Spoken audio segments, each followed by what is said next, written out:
And we are live. Today is Monday, January the 20th, 2025. It is Martin Luther King Jr. Day, which means a lot of people are off, but not yours truly. I am here for you to talk about, well, the coming of the clown world.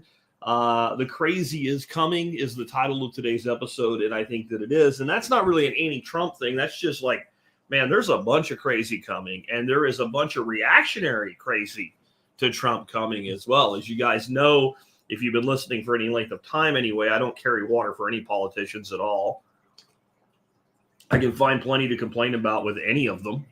But I do think there's some good and some bad things coming from the Trump administration. But I will tell you this, no matter how good they are, the left is going to go absolutely fucking bonkers today. I'll throw a little bonus in for you that I didn't plan on, because when I wrote the outline for today's show, the inauguration hadn't happened yet. I'm going to predict, if it's not already happened, because I haven't checked, it's CNN, MSNBC, ABC et al. Are going to absolutely lose their mind about the one little dig Franklin Graham took during his invocation today. He said something, I'm paraphrasing here, I may not get it exactly right, but he said something to the effect of, we've been through a lot of darkness in the last 4 years, but look at what God has done. And the faces of like Bill Clinton, Kamala Harris, etc. they were kind of delicious. Again, I don't carry water for anybody, but the absolute vitriol, hatred, and nonsensical lunacy out of that side of the world over the last 8 years has been insane. And you know, sometimes you can feel good about people getting their comeuppance, even if you're not exactly enamored with how. And man, today was one of those. Anyway, I think there's going to be a lot of good that comes from the Trump administration, honestly. As hard as I am on Trump, he did a lot of really good things his first time in office. And his biggest mistake his first time in office, his biggest mistake was ever listening to Fauci or Bricks. His biggest mistake, though, in the macro instead of a single issue, was putting people in positions of power, appointing people, et cetera, bringing them on staff, and not cleaning house from the prior administration. That was really stupid. I would compare that, if you're a student of history, to what happened to Ulysses Grant in his administration. He, of course, was a Civil War general, hard charger, drunkard. But overall, I think he was a guy that actually really was concerned with the country, but he had no idea how to be a politician. He had name recognition. He was a shoo-in to get elected, and he did the same thing. And that just tells me Orange Man is not a student of history. And I said that back in, the first term when that happened, like, this is stupid and it's going to end badly. And it did. So here's wishing Orange Man the best in the next 4 years, and we'll see where things go. We're going to be talking about all of that and more in just a minute. Before we do, let's go ahead and hear from our sponsors of the day. One thing that is not going to change in the coming administration is inflation. Might it be reduced? Yes, but it's not going to go backwards. And it is going to keep going forwards, because the plan is, like, the Federal Reserve themselves says what? If we do our job perfectly, we got 2% inflation. That's cancer to your wealth. And so while I'm a huge Bitcoin bull, and that topic will come up today, I'm also big on making sure you have a diversity in your wealth insurance policy, which gold and silver are. JM Bullion has been a sponsor of this show for like 12 years. That's forever in podcasting. 12 years is forever for a podcast to exist, let alone 12 years of a relationship with a sponsor. They have better pricing than all of the ones you see advertising on TV, like Monix, AppMex, Lear Capital. I can talk directly to the sponsor. All your orders ship free. And if you're an MSB member, you get a discount. Frankly, I don't know why you would buy silver or gold from anybody else. As important as wealth is, so is health. And our health has a lot to do with the water we drink and what's in the water we drink or what's not in the water we drink. Berkey water filters are the most cost-effective way to make sure you're drinking the purest water possible. And unless you need to filter out fluoride because you're a place where they're still putting that in your water, which is most of America if you're on city water, and if you don't put the lower filters in, the beauty of the Berkey is it takes out all the toxins, all the viruses, all the heavy metals, all the things you wouldn't want to drink, but at least the minerals. Isn't that cool? That's why it doesn't, have a zero water result in the end, because taking minerals out of your water is not necessarily a good thing. And you can actually get rid of all the bad and leave the minerals behind. That's what Berkey does.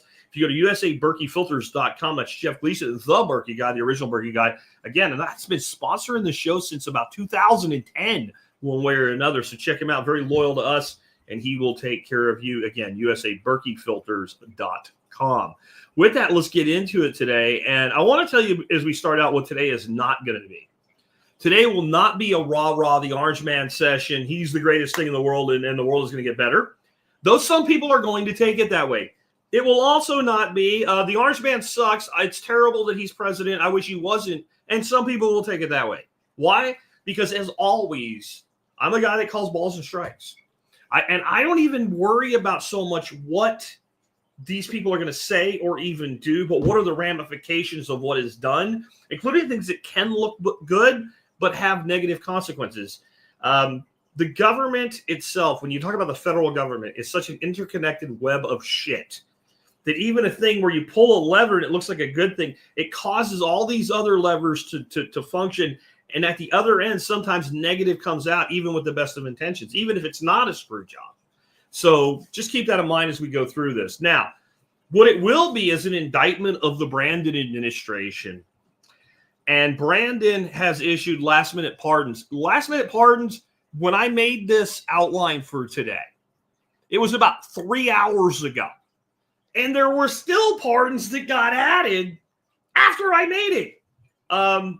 Basically, Biden's whole family, like any of his family members that touched anything to do with Biden Inc., his brother, like their relations, he pardoned everybody on the January 6th committee and their staffs.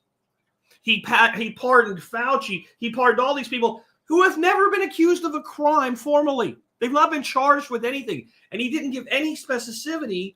And most of these people have been pardoned effective date January 1, 2014 up until today, covering anything and everything they may have done in any capacity at all, infinity, ad infinitum. Okay, nothing like this has ever been done by a president before. When you say that, the liberal idiots will say something like, Reagan did it with Iran-Contra people who were directly accused, at least, and they were pardoned for specific things, like in relation to this thing. Not a broad sweeping pardon that covers what? 11 years? 11 years, these fuckers have 11 years of a get out of federal prison card for free for anything they may have done, no matter what. You realize that if we dig into this now, we find out that one of these people literally committed actual treason.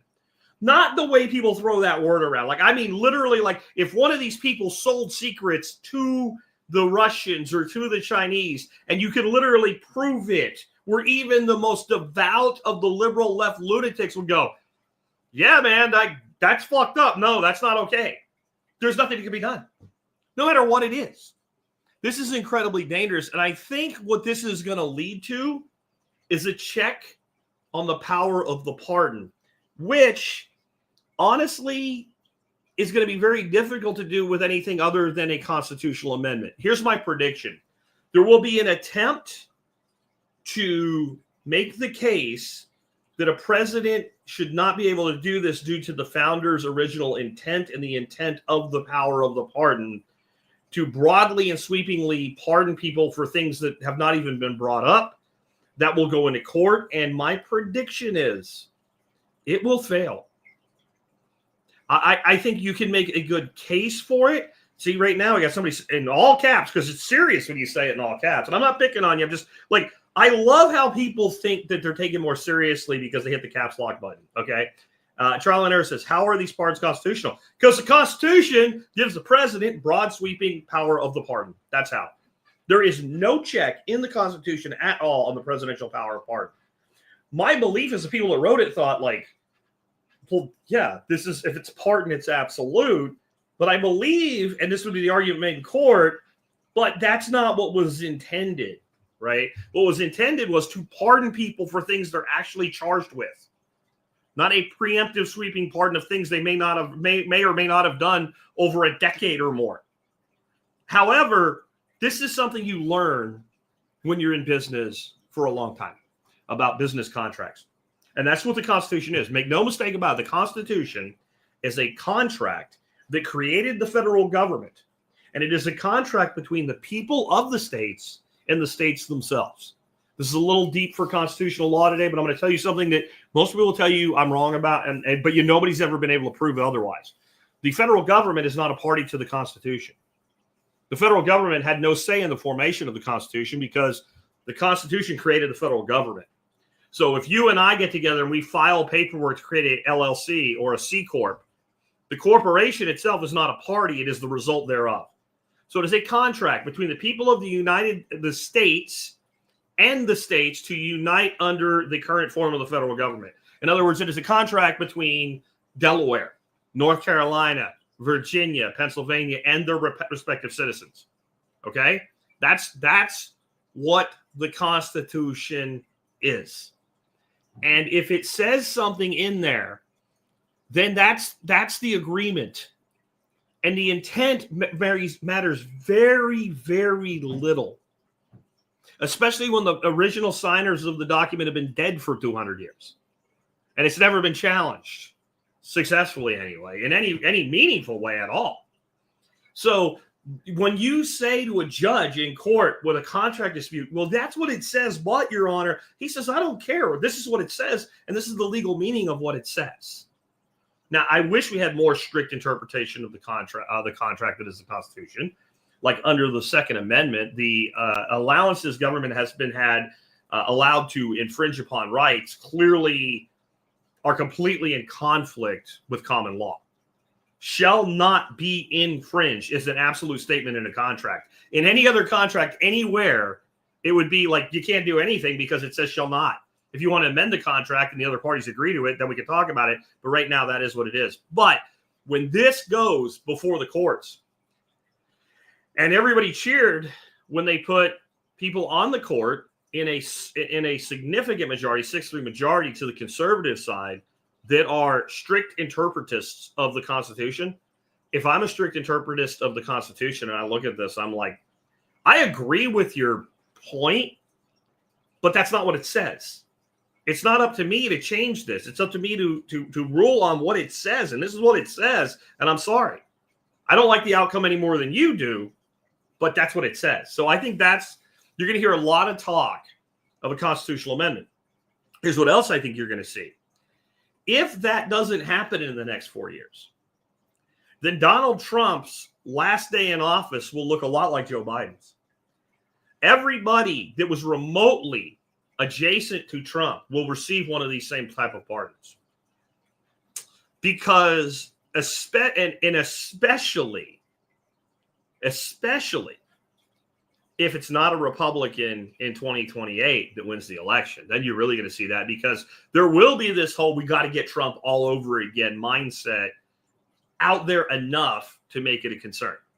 So I think you're going to see some sort of proposed constitutional amendment that's going to say something like that puts some check on it to the point of it can't be overly broad.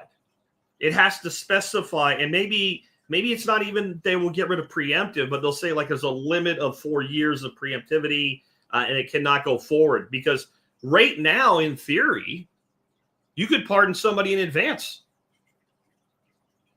Joe Biden could have written a pardon that says it expires in 2030. He would literally have somebody to walk around and shoot somebody and actually get away with it, other than the states can charge you. That's another prediction I have. That somewhere in all this, there may be a state where their state law was violated, and they may go after some of these people, a la New York going after Trump. And if it's done any way similar to how it was done to Trump, it will be just as wrong. It will be just as wrong. If you can actually prove they violated, let's say, Florida state law while in the state of Florida, okay, great. But if you can't, and you try to tie a misdemeanor to a federal felony and then backfill it, it will be wrong. It will be absolutely wrong. But one thing you need to understand about presidential pardons, they do not apply to the states. Each state has its own process for pardon under its governor, but the governor is the ultimate sign off on that. Moving on, Trump is going to sign at least 100 executive orders. He's probably got hand cramps right now, signing his ass off. We know some of what's coming. We have some inkling to what else may be coming. One thing he said he's going to do is declare a national emergency at the border and shut the border down. I know some of you will get all wailing and gnashing of teeth with what I'm about to say, but good. Good. Because while I personally would love to say we don't need to be telling people where they can and cannot go, as long as they're not causing any problems. First of all, a lot of people are causing problems. And second of all, we all have to live within our own borders right now. We're all taxed for what happens within these borders right now against our will. We all have to obey the laws of the land that we live in, including a lot of them that are completely immoral. And to have people able to walk into our country, actively breaking the law as they do so, with no check on that whatsoever, which is what we've had for 4 years, is bullshit. And it needs to cease. And this is not people coming to pick fucking lettuce for some of my simple-minded fucking friends, okay? That's not who this is. We have people coming here from all over the fucking world. Trump is right about that. And some of these people are hardcore bad people, literally convicted of crimes that in their own country are capital crimes. But their country let them leave. Trump's right about that. You don't like it? I don't give a fuck. And when we have people in this country that are actively committing serious felonies, they're going to jail with, prison with wrist slaps from the state of like California or something like that, being released, not handed over to ICE. And we have people that have committed violent felonies, including and up to murder, that there's an easy remedy for if the state that they committed the crime and lets them go, which is you don't get to stay here. And we don't do that. We're committing suicide. So that one I'm fine with. Clarify the military's role on border security. You'll have to actually see what that says before I give you an opinion on it. End, catch, and release. Good. Tell me another country that liberals are so enamored with, okay, that you can do what people do here. I mean, other than like other suicidal Western countries like England, where, by the way, if you're an illegal immigrant, you can just get your ass to England and manage to stay there. If you're an illegal immigrant from North Africa or something, go try to do that as an American citizen and see if England lets you do it. Let's see if they let you just do that if you were a UK citizen. And no, it's only all this nonsense coming in from these third world shitholes that they're allowing to happen. So yeah, catch and release. If you try to get into any other country, they're not going to catch and release you. They're going to prosecute you for violating their borders, their sovereign borders. So tough shit. But Jack, you're supposed to be an anarchist. And as soon as we don't have a welfare fucking state, then we can have this conversation. We live in a welfare state. It's being brought to its knees by these people. And the people that are coming in are not people that you want living next door to you. And don't pretend that you do. I'm sorry. Does that mean that anybody is coming in, that some people are coming in that you would want? Like, sure there are. Sure there are. And we need to make it easier for those people to come here. We really do. America needs to be a very open-ish borders country. We should be. But there should be certain things that go along with that.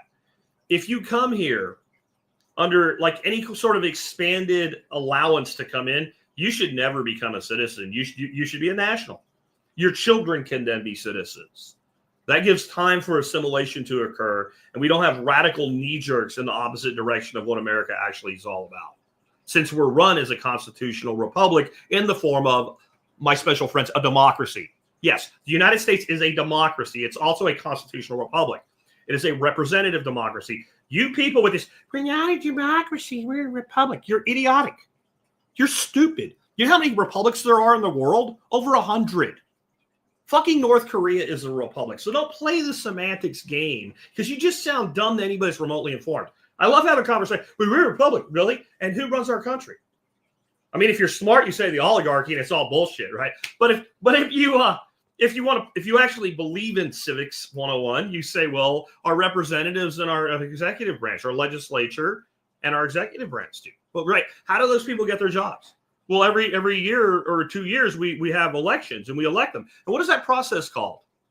Well, election process. But what kind of process? Is it a totalitarian process? Is it a random, like, do we just like open the phone book and point to a name and pick somebody? Are they appointed? How do they get elected? Oh, they're voted on. And what do we call it when people vote for their leaders? Well, that's Democrat. There you go. Right? This idea, because Ben Franklin said something one time, which, by the way, it's not actually documented. It's like hearsay. That there's some magical difference. This is part of the incantations used to control you. In the end, all you can do is what I'm doing right now. I'm not telling you the way things should be. I'm telling you the way things are going to be and what it means and how you should react to it. And then, is this a net positive? Yes, some of this stuff is a net positive. I think, basically making it impossible if these entities want to continue to receive federal money, which they shouldn't get anyway. But since they do get it, women should not have men in their sports, things like that, I think is, really great. People say, well, that won't make our cost of living go down. Like, people want to be able to afford their food. They want to be able to afford a house. This is an easy thing. This is an easy thing that like 80% of the fucking country agrees on, and 20% of the loons are not worth listening to here. Okay? Women's sports should be for women, and women are people that are born without a penis and balls. I'm sorry if that offends you. I'm not sorry. I don't even care anymore. I just got a very heartfelt message from a father that said, my poor 16-year-old trans kid can't listen to your show because I don't know whenever you're going to bring something up about it. Yeah, because I'm sure there's a lot of 16-year-old trans kids that want to listen to fucking TSPC. I'm sure there are. Yeah, that vets out, bro. And he said, you're homophobic and you're transphobic. And like, look, man, I have a very simple belief about this. Children cannot make life-altering decisions, so we should have children making life-altering decisions. Men don't belong in women's sports, and men don't belong in women's bathrooms. If you are an adult and you want to wear a dress and you actually are a dude and you want to have things chopped off after you are legally an adult, go ahead. I still think it would be better if you had some real counseling from somebody who's at least open to the possibility that this is a bad idea. But if you want to do it, you can. And if you want to go out and live your life, fine. And if you look like a chick, I won't know any better, and I won't say anything because I won't know any better. But when you come tell me you want Z-Them pronouns, go fuck yourself. Go fuck yourself. The cartels won't lay down quietly. We have a statement here. The cartels are about to get their ass waxed. There are a lot. I'm going to tell you, I know from people on the inside, there are a lot of people chomping at the bit to do this. And he said they're going to go out, they're going to basically be real terrorists because they're declared terrorists and go after soft targets.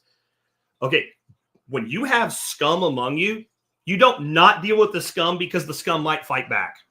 I'm sorry, that's not how that works. That's how the scum get where they are in the first place. So declaring the cartels terrorist organizations, I have mixed emotions on this. Whatever you got to do to get rid of them, do it. Is part of how I feel.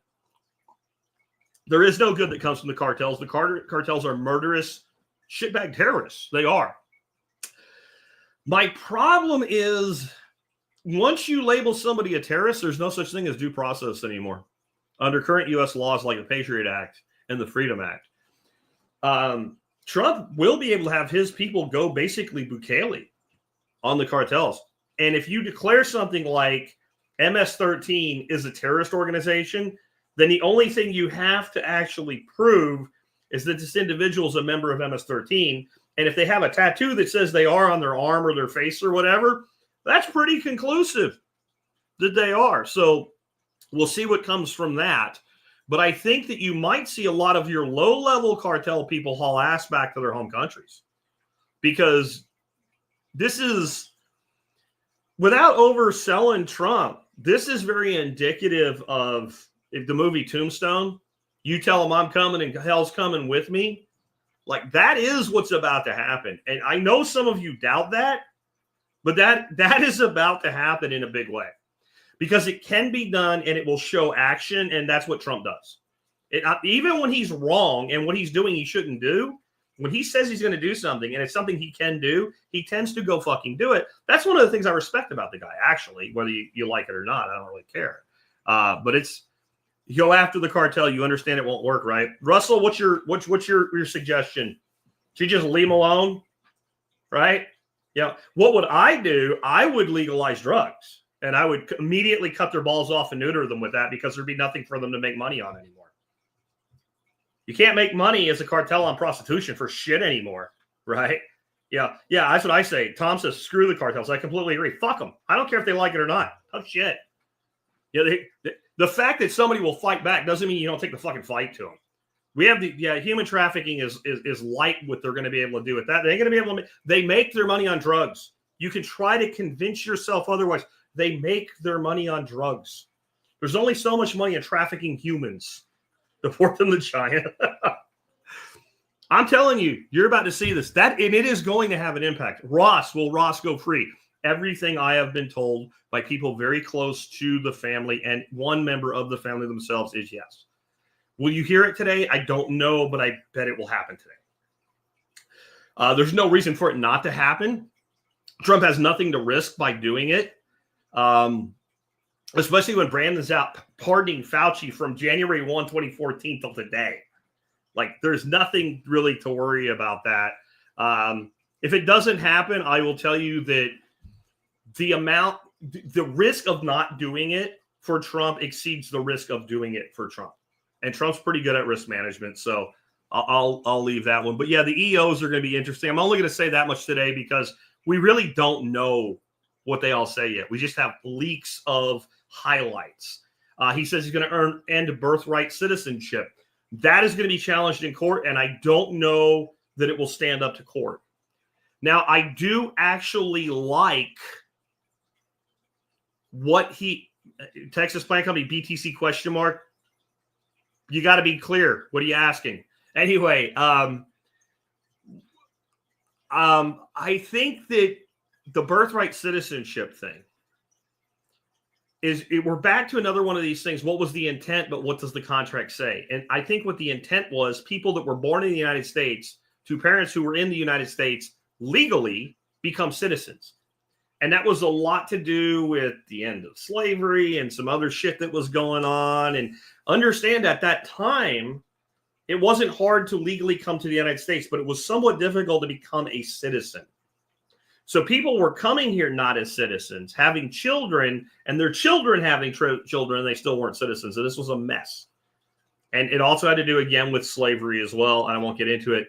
But the idea that people would be sneaking into the country, crapping out a baby, and then say, my kid's a citizen, you can't get rid of me because you'll separate a family, that wasn't even on the minds of the people who made that amendment. And I did a deep dive onto it in the past.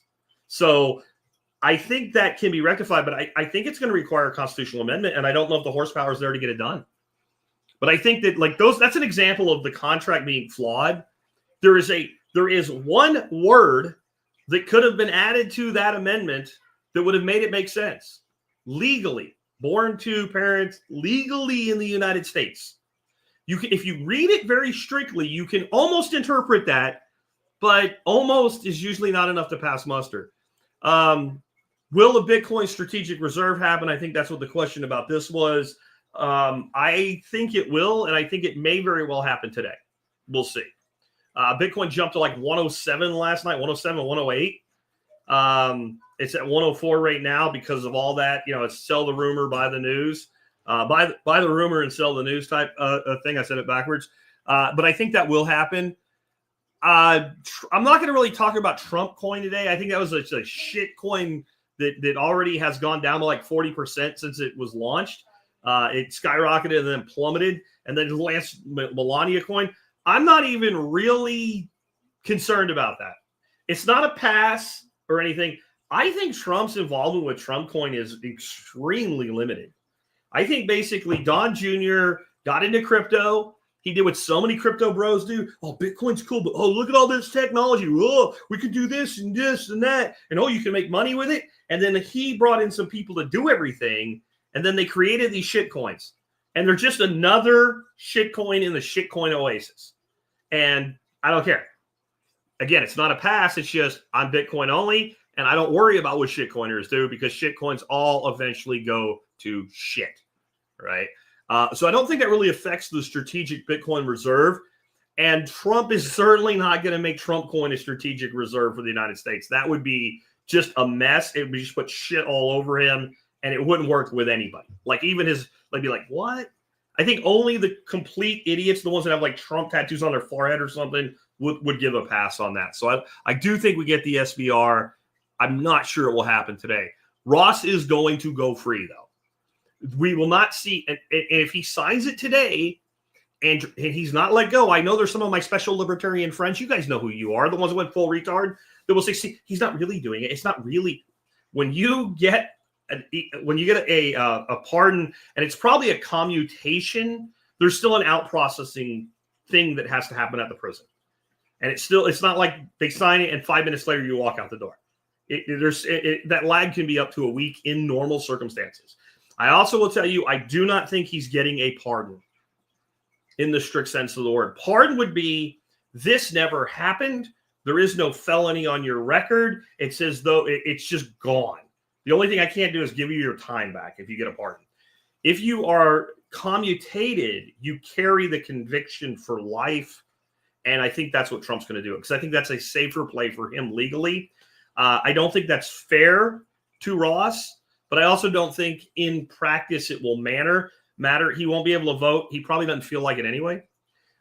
He won't be able to own a gun. He probably, that might be a bit of a problem. I don't think anybody should have that restriction on them for anything that is a nonviolent felony anyway, but it is what it is. But I don't think Ross will be out trying to find a job and have this against him. I think Ross Ulbricht will be able to have a very good living writing books and doing speaking engagements if that's what he wants to do. But one way or another, he will have opportunities in the world. There's very few people who are as loved as this guy is by as many people as love Ross. And so while I would prefer a actual pardon, erasing everything and giving him a clean slate, it's not what I believe is going to happen. And I have some feedback that says that's probably right. How about the JFK files are going to be released? So says Trump. So says his spokespeople. So says Bobby Kennedy. Here's my prediction. What you're going to find out is something I already told you that you don't believe. John F. Kennedy was shot in the back of the head on the third shot by a Secret Service agent sitting behind the driver with an M16 by accident.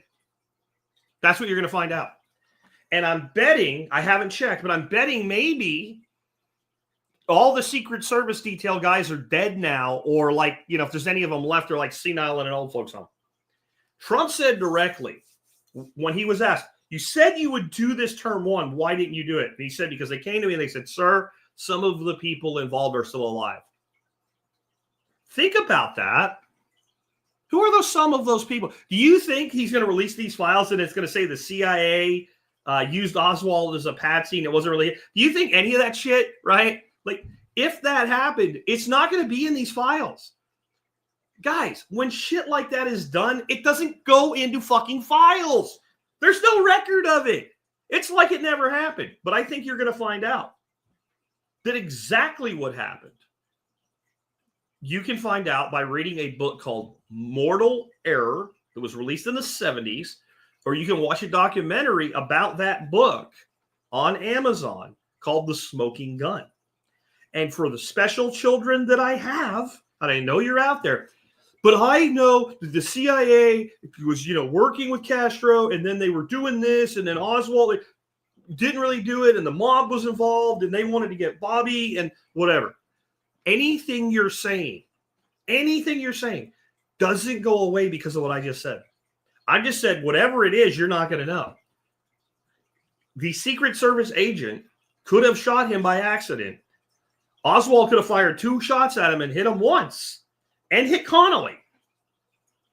And it doesn't change all the other conspiracy theories. And this is something very hard for people to get their head around. 2 things can be true about the same event that aren't directly connected to each other. And the reason I believe this is true is they found 3 shell casings in the book depository. And one, the neck was crimped. There's no reason for that, other than there are people, military at the time even, that would keep an empty cartridge like that in the chamber. And then the first round, that is ejected, and the first round actually is chambered. And that was a practice done by the Marines at the time, of which Oswald was. I think he was he a Marine or Army? I don't remember now, but both did it. It wasn't a blank. No, it wasn't a blank. So people are saying it was a blank. No, it was a standard cartridge case with the neck crimped, had spent primer, had been fired, not an open like a blank where the end opens up. And okay, he was a Marine. Okay. But the reason I questioned myself there is I remember being told he was a sharpshooter. And I'm not familiar with like the levels of qualification in the Marine Corps. In the Army, you have marksman, sharpshooter, expert, and sharpshooter's not exactly that hard to accomplish. It really isn't. You don't have to be that great of a shot.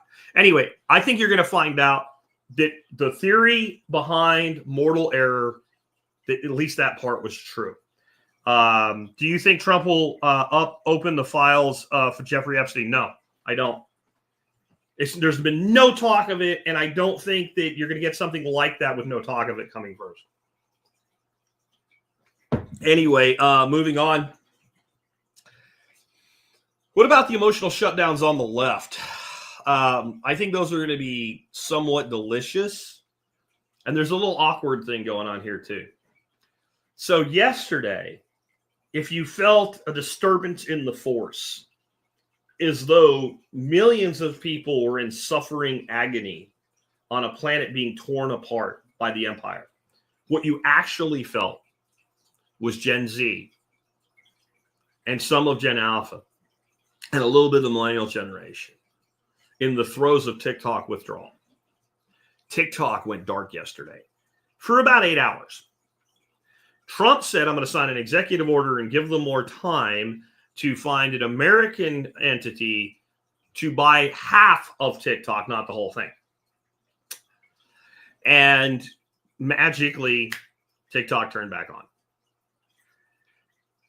The number one place to see leftists filming themselves having emotional shutdowns because Trump has been where, my friends? TikTok.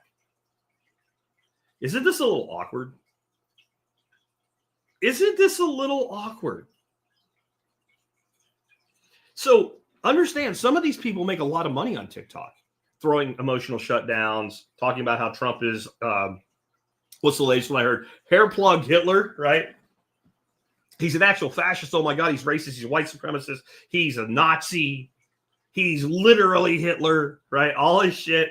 Okay, these people just had, without even him doing anything, just him saying something, their livelihoods restored, at least for a time, by Trump while Biden sat by and let it happen. And his Democrat-led Congress passed this ban in the first place. That's going to be an interesting thing. How are people like Harry Sisson, who's been paid by the DNC for years to talk about how great Biden is and how terrible Trump is, and makes a big check off of this? How are they going to respond to the fact, and those people, they'll just act like it never happened, or they'll say he had to, or some other bullshit. They'll make it up. But I think the danger here for the left is, how many open-minded young people are going to see Trump as the one that gave them back their beloved TikTok? Now, I know people have different issues on this. This is my opinion. The United States has no business telling any social media company what to do with themselves. Now, when people say, well, they're taking data, they're stealing data. Okay, fine. Okay, I got an idea for you. How about you pass a law that says it's not okay to do that with people's data, and that anybody violating that law is going to go to prison in a federal penitentiary for 25 years to life? Problem solved. But that would mean that all the other ones can't, like Facebook and shit, can't do it either, right? You don't have to say like a foreign entity operating a thing at the president's discretion. You understand what this law actually says? That the president can choose to do this. So when people say Trump can't undo it because it was a law with a deadline passed by Congress, yeah, but see, the problem with that is the law didn't say specifically ban TikTok because it said the executive can at his discretion do it. So what's Trump doing? Part of the deal, baby. I want half of TikTok owned by American companies. Is that right? No, it is not right. It is wrong. It is bullshit, but it's exactly what I would expect Trump to do. Is this a win for the United States economically? Yeah. Yeah. Here's the secret, though. TikTok US is basically running US. The servers are in fucking Texas. Did you know that? Did anybody ever tell you that? Yeah. Yeah. Hey, Alabama guys, your cell phone and computers are made in China and more than likely give them anything they want anyway. Yeah, probably true. Especially if you are lax in your own particular habits and your own practices. That's the word I was looking for. Moving on, let's go on. Censorship on social media will continue. Zuckercock or Zuckercuck, whichever you prefer, switching to community notes won't change censorship. Censorship still exists on X right now with community notes. You can go make a post on X and you can say something that even the Elon Musk, Linda Yak fucking guidelines say is okay. And it will still automatically be censored. You can say something like, I was working on my car and I thought I was going to be able to fix it, but the tranny is gone. And their automatic shit will think that you're offending trans people and shut you down. Don't tell me there's no censorship there. The censorship will continue everywhere. What is X doing right now, though? X is adding a video-only feed to be a home for lost TikTokers who are no longer lost. Elon made a choice. Let's make a soft landing for these people, and we can benefit from it. And then his own dog, right, Trump, said, yeah, hold on a minute. That's an interesting little back end. We'll see where that goes. Elon's a big boy. He can probably handle that without throwing a tantrum or anything. Steve Bottom says there's no such thing as trans people. Yes, there are. If you want to be technical and say that, you know, they're not really like a man in a dress is still a man, I agree with you. But that's what we call them. Don't be such a dick that you can't simply say that's what these people call themselves. That's what they are, right? You can call Steve. You can call yourself a bark licker, and I'm going to refer to you and all of your kind as bark lickers if you're all happy with that name. That's fine. Go lick bark, okay? But I think what your point is that wherever you are, and I completely agree. I do think the gentleman that I talked to you about earlier that wrote me a letter that I'm not even sure is legitimate, by the way, about his 16-year-old trans kid that can't listen to my show, because, again, that's what those kids want to do.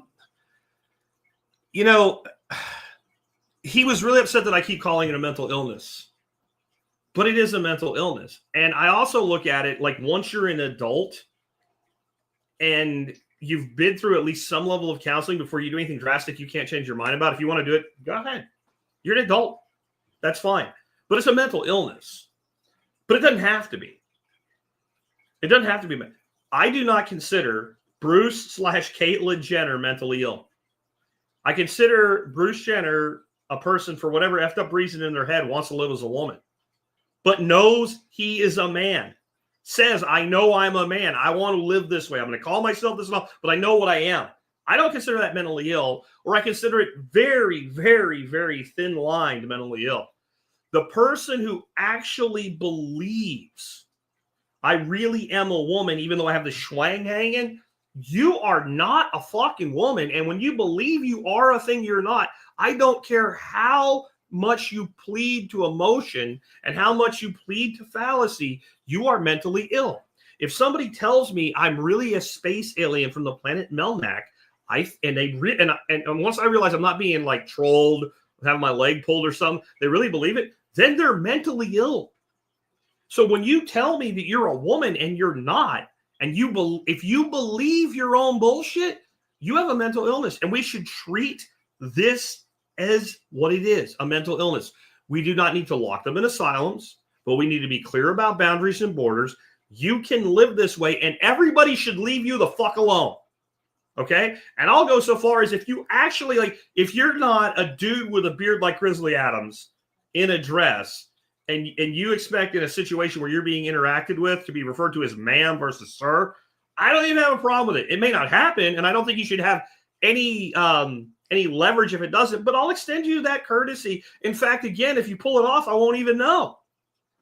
But expecting people to recognize, not just it's not good enough that this person thinks they're a woman, dresses like a woman, and wants to be called ma'am. No. They want to be called Z, Zem, all this shit. No, fuck that. I'm sorry.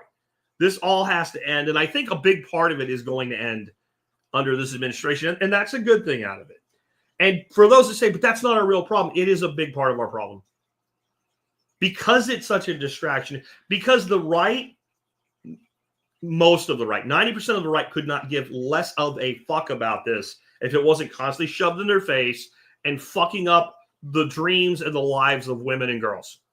If that wasn't part of it, and you weren't making these people into like fucking generals and admirals and shit and putting them in positions of power they have no business being in, you take that away and the right does not give a fuck about this issue.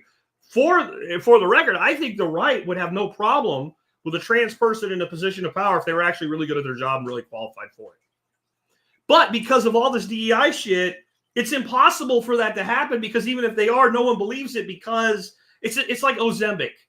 You see a fat person get skinny today and they're not like, I'm on carnivore or some shit. They just, I eat less now. You're like, you fucking are on Ozempic because it's in your face all the time. There's a commercial for it every 3 fucking seconds. Ozempic, by the way, is like the Xerox of GLP-1s, right? It's all Ozempic, even though there's like 10 different drugs that are all GLP-1s. But since Ozempic is the most known, they're all Ozempic in the minds of the consumer. Just like, you Xerox this, and you really mean make a photocopy. Remember those days? It's the same shit. All right, moving on. I'm wondering if on censorship on social media, real quick before I move on. Will you please do me a favor? Please learn how to use Nostr. You are never going to have freedom of expression and freedom to communicate with others and freedom to hear what others have to say until you get off platforms that say literally that you do not have that right. There is not a social media platform out there that actually is zero censorship that is actually a platform. And the one that I could say isn't is also just rife with absolute racist hatred, and that is Gab. And that's too bad. And that's because there's no place for people to go other than there. So they all went there because it all works like Facebook, and they don't have to learn anything. And most of those people don't want to learn things. That's why they are what they are. So unfortunately, to me, those people have fucked it up. But O-Towner 98 is saying, Jack is right. Primal's easy to use. It is my favorite client on Nostr right now, but I don't care what you use. That's the beauty. You pick what you want. You can still communicate with everybody.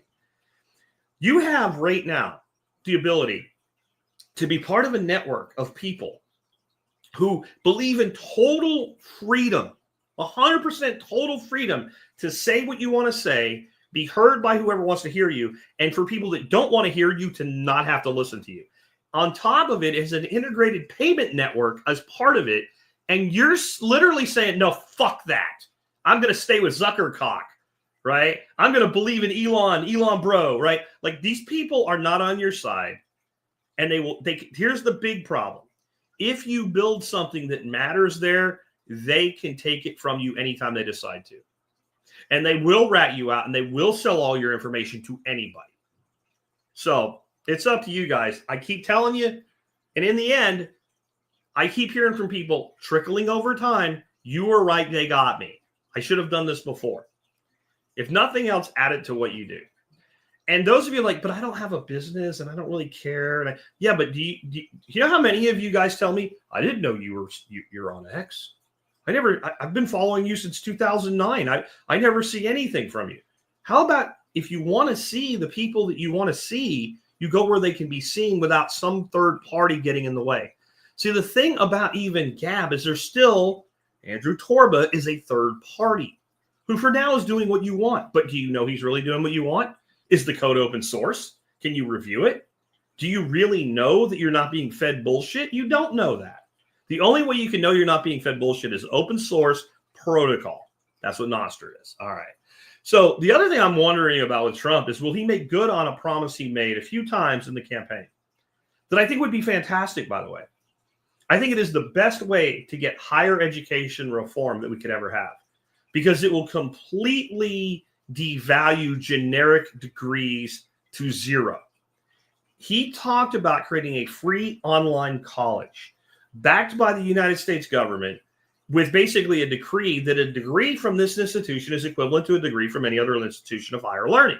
That doesn't mean it's equivalent to Harvard or Yale or Princeton or Stanford. There is a certain like brand recognition of the Ivy League and upper level schools and things like that. But most people today are getting their degrees from any random university out there. And what would enable you to do is check off degree required. Yes. What this will do, if it happens, is it will make conventional colleges, number one, like half of them will be out of business in 5 years. I promise you, you will see the biggest collapse of an industry you've ever seen because these schools are ripping young people off who are signing away 30 to 40 years of their future to pay back debt that is not worth the cost of the degree. Okay? It just isn't worth it. It is not worth it for the average person to get a degree today. Unless you know what you're studying, why you're studying, and what the results are going to be, you shouldn't do it. You shouldn't do it. But Jack, you can't get bullshit. Right? We have people with fucking engineering degrees that can't get an interview, let alone a job. And that's an engineering degree from good schools. Well, they say we need to expand H-1B. You see, like I'm saying, not everything that's coming out of this side of things is good. So, but I think that's going to happen. I think it's an easy thing to do. I think it's easier than you might imagine it to be. And I think that the left is going to fucking completely lose their fucking mind over that. You don't realize how disruptive that really is.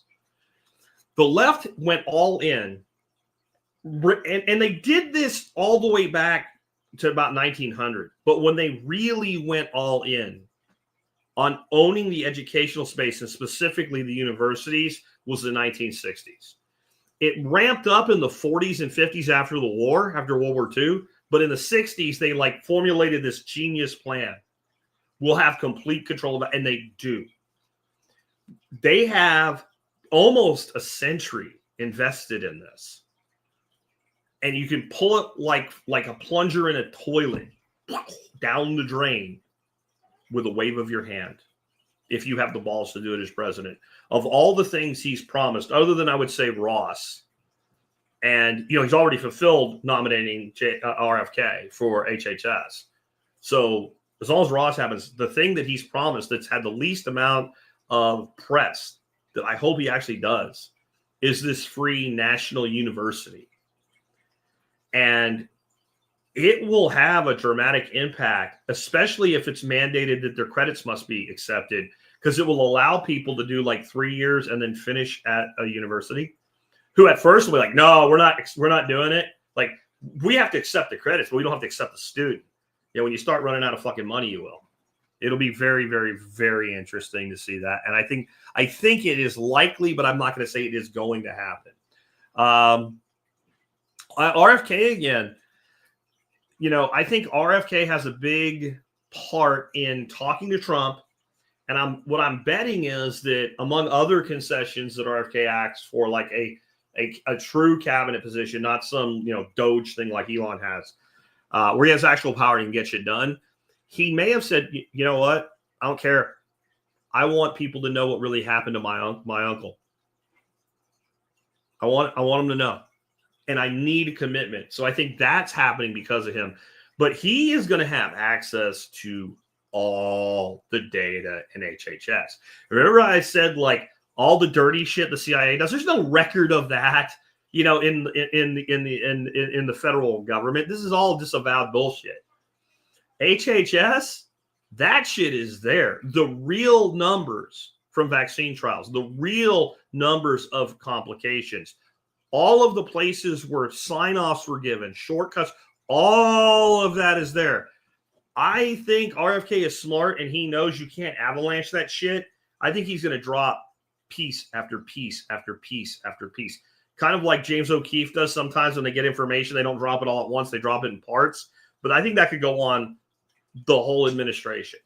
And I think that he is hyper aware that someone may try to eliminate him, get him pushed out, go after him, shoot him even. And I'll bet you he'll have like a fail-safe. Like, as I'm releasing this, if anything happens, it all goes. And it'll be really interesting to see a lot of the apologists for Big Pharma and all, which, by the way, the left was always the hardest on Big Pharma, weren't they? Were the left the ones that were like, other than vaccines, the left has always loved vaccines because they just believe in them, right? They believe them equivalently too. Like, it's not about like, well, let's evaluate each vaccine. Like when people, they say just vaccines, that is one of the most disingenuous, anti-scientific thing you can do. It is no different than saying, I trust drugs. Is that too broad for you? Okay, I trust pharmaceutical grade drugs. Really? So you trust penicillin equally to Ozempic? And you trust Ozempic equally to like Vraylar? And you trust that equally to like whatever the fuck other thing they're selling right now, Rainquest or whatever the fuck it is. Like all these drugs, you trust them all equally? Well, no, that would be stupid. They all have different side effects, different reactions, made at different. I'm just saying maybe we apply that logic to jabs too. Like we don't make them an equivalent. But the left has always been anti-big government, or not anti-big government, anti-big corporation. Right. But yet during the Biden administration, we literally had, gay rights and trans rights activists marching with a rainbow Raytheon banner and propping up Pfizer, Johnson & Johnson, and Moderna. It's going to be interesting to see how they react when somebody from their side, honestly, because RFK is a Democrat, release all this information. My guess, though, is most of them will inoculate themselves from acceptance of the truth and come up with some bullshit spin. And I don't know it'll make the big difference that a lot of us expect. But I think there's a huge number of people that are open-minded, and those people will all probably at least realize that they've been lied to, where they've really just not wanted to believe that they're lied to. So hopefully that will be good that comes out of this. Trump's cabinet picks, I personally think they will most likely all get approved. I think Ernst saying I am going to vote for Hegswith, kind of that's a done deal. The one I think they're afraid of the most is Kash Patel. But with the blanket pardons that Fauci has, there's a lot of voices that might have been like, no, don't let that happen. That'll be like, okay, well, I don't care. I got mine now.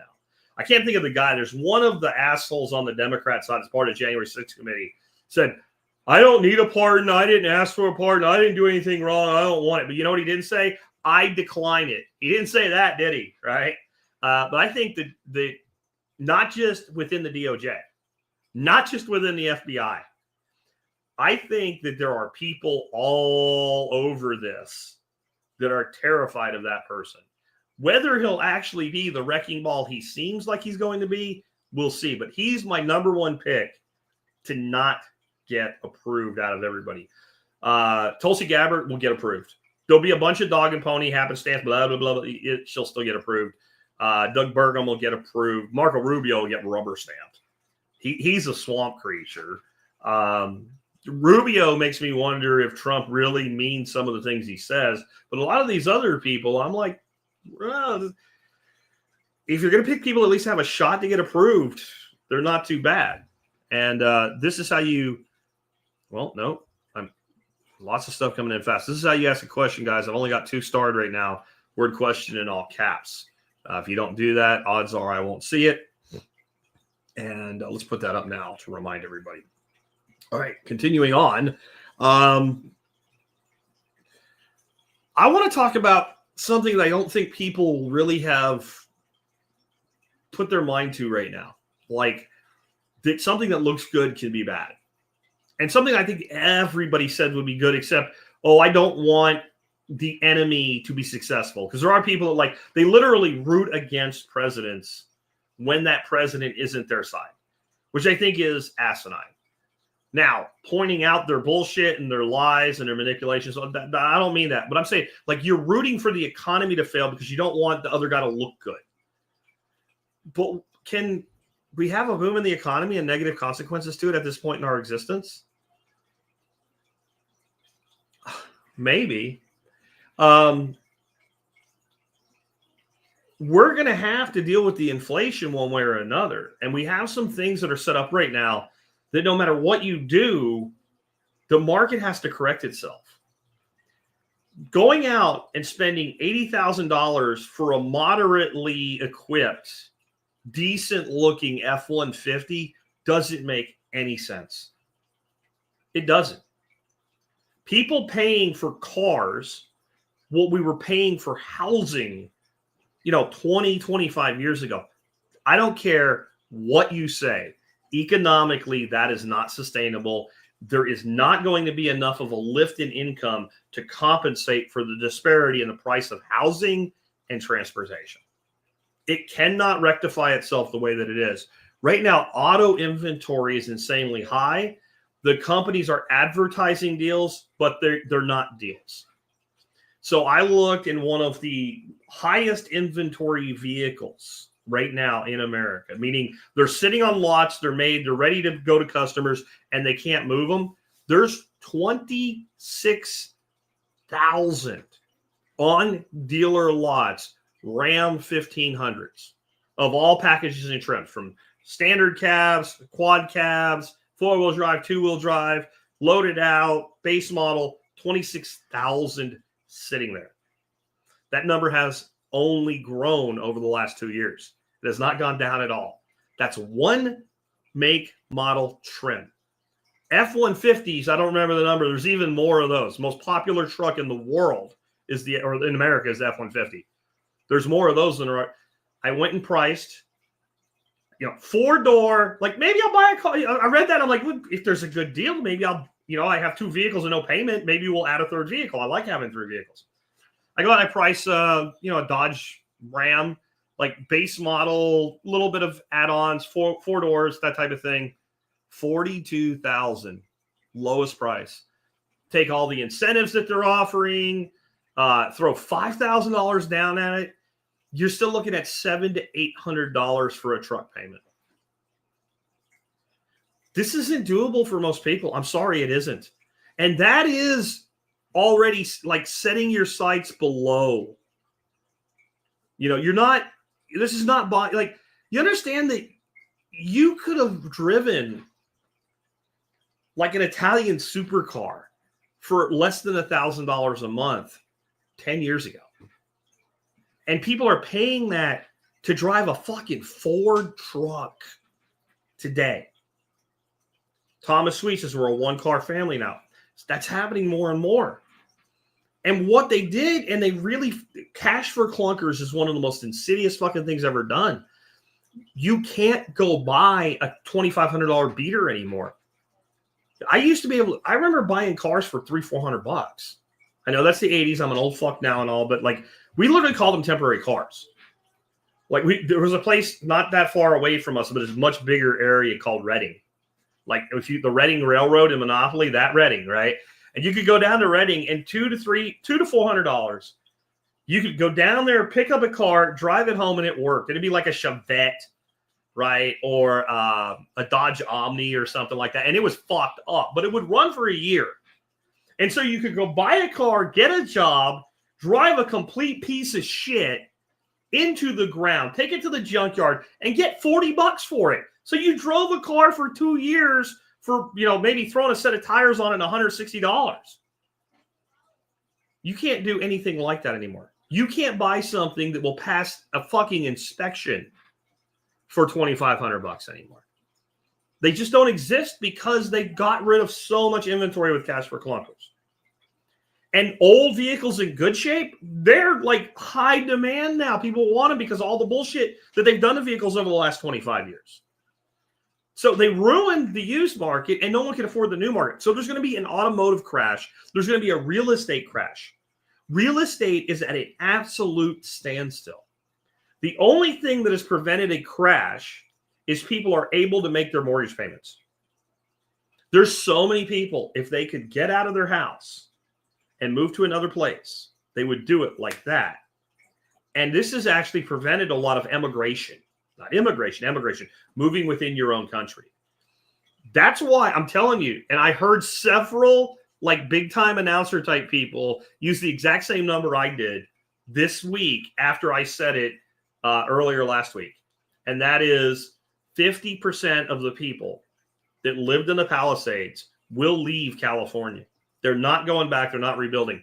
I listened to a land broker saying they're getting offers, like instant offers, like we'll buy this piece of dirt, and they're getting accepted like instantly. I predict the Palisades is going to become a giant fucking project housing. Right? I'm dead serious. I think you're going to see all the places this shit burn down. they're going to have so many people bought out that the ones that remain will be pushed out.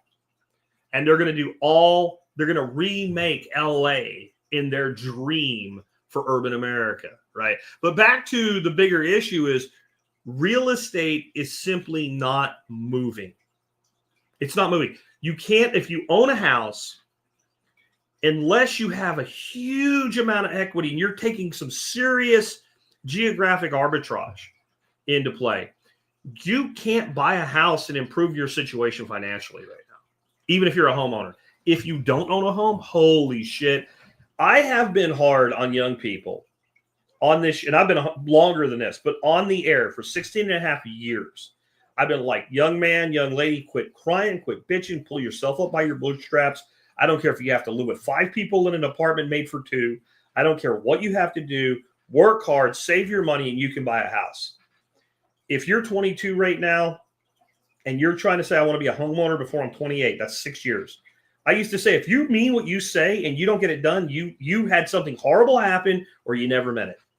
I don't see a clear path for most people to do that right now. I just don't. That may change, but for it to change, the real estate market has to crash. And it is going to crash. There will come a point. And what I think will happen is a lot of boomers and shit will decide, fuck it, I'll sell it for whatever I can get. That'll drive down some prices. But then a lot of them will find out that if they sell it for half of what they think it's worth, they still don't have any buyers. You have a population in decline, their economics are in decline, and interest rates are too high. The interest rate, this is the big trap. The interest rates we have right now are not really too high. Maybe a point and a half. And you can come down a point and a half. You know what's going to happen to the real estate market in this current situation? Nothing. And Civil Defense Prepping says there is plenty of cheap houses in Arkansas, many under $80,000. And where those houses are, there are no jobs that a person that's currently got a good job can get and buy that house. Right? I'm telling you, here, Packrat's got it. I love people that remember what I said. He says, you predicted early during the pandemic that moving would become hard. Consider doing it now. I don't know what shape it would take. Now we see it. It's exactly what I said, isn't it? I said when the whole pandemic started, get out, get out, get out. Your window is closing. Here it is. It's closed. This is it. We can't have this fixed. It can't be fixed until it corrects. The houses are overpriced. They're not worth the money. And you have this triple problem in you have interest rates that are high relative to cost that is higher than a home should be, but a vesting of county and state governments in the value of the housing not adjusting down to where it belongs because they're making their money on property taxes. So when you have a complete market correction, with what's going to happen is your tax bill, like if you don't move and they say your house is worth $450, and houses like correct, and houses like yours start selling for like, let's say $250, they're still going to say yours is worth $450, and you'll play hell appealing that. Eventually, it'll have to come in. And then you got the other thing I've told you about for years. You got counties all over the place with this boilerplate cut and paste fucking shit. And what they have done is they have made it where people can't build houses below a certain square footage. This has ruined the starter house market. You know, my son and my daughter-in-law live in a house that's 1,350 square feet, 2 bedrooms, or 3 bedrooms, 2 baths. It's a little tight, but it meets their needs. They're young. They're in their 30s. They have 2 children, right? They don't need a 2,500 square foot house. If they want to live in the county they currently live in, and they want to buy a new house that was built in the last 10 years, they can't buy what they have. 2,500 square foot minimum. The county over to the west of me, they're in my same county. So 2,500 square feet. The county to our west, 2,500 square feet. The county to my north is 1,900 square feet on new builds. Dallas County, I believe, is 2,100 square feet on new builds. Why? They're trying to protect their tax base. They're destroying our future. This must implode. And so I think what will eventually happen is people are dying or retiring to the little place, the little, like going off to the old folks home or assisted living or older people communities and whatever, and they think they can get all this money out of their house, but find out they can't. And eventually you end up with a surplus of inventory on the market, and then that's when it has to correct. There will be a point where it has to correct. The thing holding it right now is where that does happen. Most of these older people own their home. And so if they're not living there, they're not paying utilities, all they're paying is the taxes on it. And they can drag that out for 6 months to 12 months if necessary to get the household. But this has to correct. And what really happened was the zoning problem I just mentioned. But the other problem is the artificially low interest rates, because American consumers are fucking stupid. The average person looking to buy a house is fucking stupid. They don't give a fuck about the cost of the house. They only care about the price of the payment. So by taking interest rates, pushing them down below 3%, you artificially inflated the real estate market. And when interest rates came back to reality, it became untenable. That's where we are right now. And nothing Trump's going to do can fix that. I'm sorry. AI is going to grow massively over the next 4 years. I mean, you can't even begin to comprehend the growth of AI. And this is going to be equivalent to like 50 million people moving to the United States from a standpoint of power usage. For all the fucking wailing and gnashing of teeth about the people that hate Bitcoin, about it boiling the oceans, this is going to use like 10x what all the crypto mining uses in the world, just in America, for AI. So we have this amazing stress that's going to go against the energy grid because of AI growth and development, because it's going to be everywhere. Those of you that are like, this is what I told you 3 years ago when I started using ChatGPT and such. You better learn to use it, or it will be used against you and you won't even know it. It is going to be in everything. It is going to be in everything. It is in your phone already, but you can't see it. But your interaction with your phone is going to be AI driven. Every form of search and social media is going to be driven by AI. What you see will be determined by AI. When you seek information, what you receive back will be given to you by AI. I don't care if you go to notai.com, if that exists, the search engine that doesn't have AI in it, it will be a lie. It will be a lie. Right now, it's already the case. When you search Brave or Google or whatever, 9 times out of 10, you're getting AI summaries at the top of it. If you use a site like I do called Ground News, like all of the summaries of the articles that you can review if you don't want to read the whole lot, they're all AI derived. Think of it like this. When search first became a thing, the idea was eventually people would pay a subscription service fee for a search engine. Well, obviously that didn't happen. But that was the plan. I don't think if people don't understand that, like Yahoo was kind of the big dog in the beginning, and they had it was a directory. It wasn't even when you searched, you did the search engine, you were actually searching their directory of sites. You had to submit your site. And they had all these other search engines, and there was all this competition. The dominant search engine would be able to charge users a fee to search. And that was never going to happen because somebody would do it for free.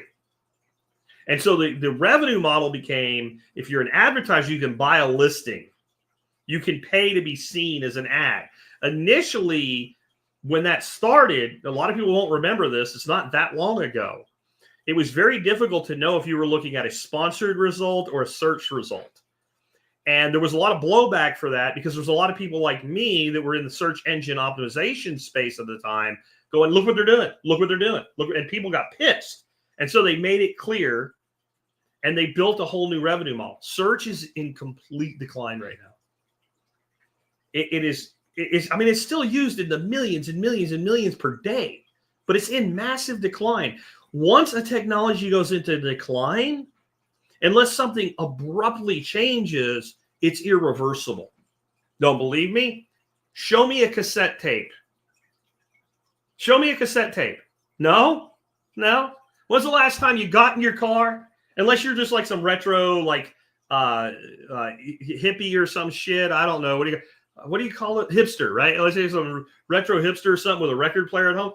When's the last time you jumped in your car and like, my BTO, I'm going to date myself a little, my Bachman Turner overdrive, taking care of business, and plop that cassette in there and rewound it and found where it starts and hit play? When's the last time you shoved a CD in your vehicle? Once technologies begin to decline, if they're still around at all in the future, it's only as a niche.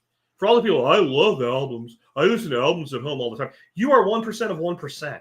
I'm sorry. I don't care if there's a store near you, man, and it's cool. It reminds you of the 70s, and all the cool people go there and they buy out. It's bullshit. Kodak film, another extinct dinosaur. Thanks, Sage Wolf. Absolutely.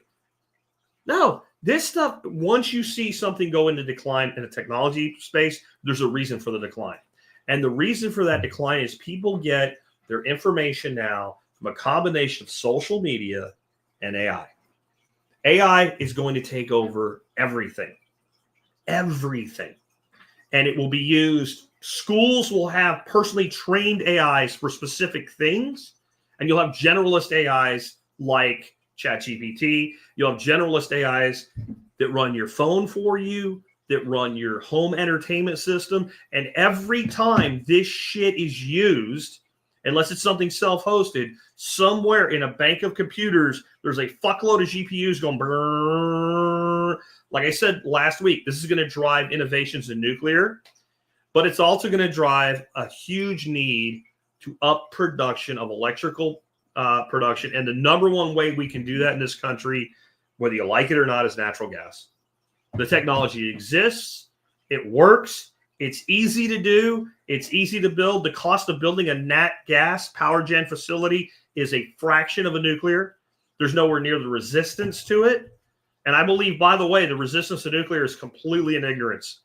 When people start saying shit about Chernobyl and 3 Mile Island and Fukushima, it's like, you're talking about 1960s fucking technology. But that's going to be a slow roll in bringing new nuclear tech to the table.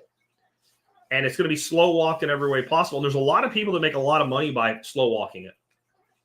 More than the money they can make by fast tracking it.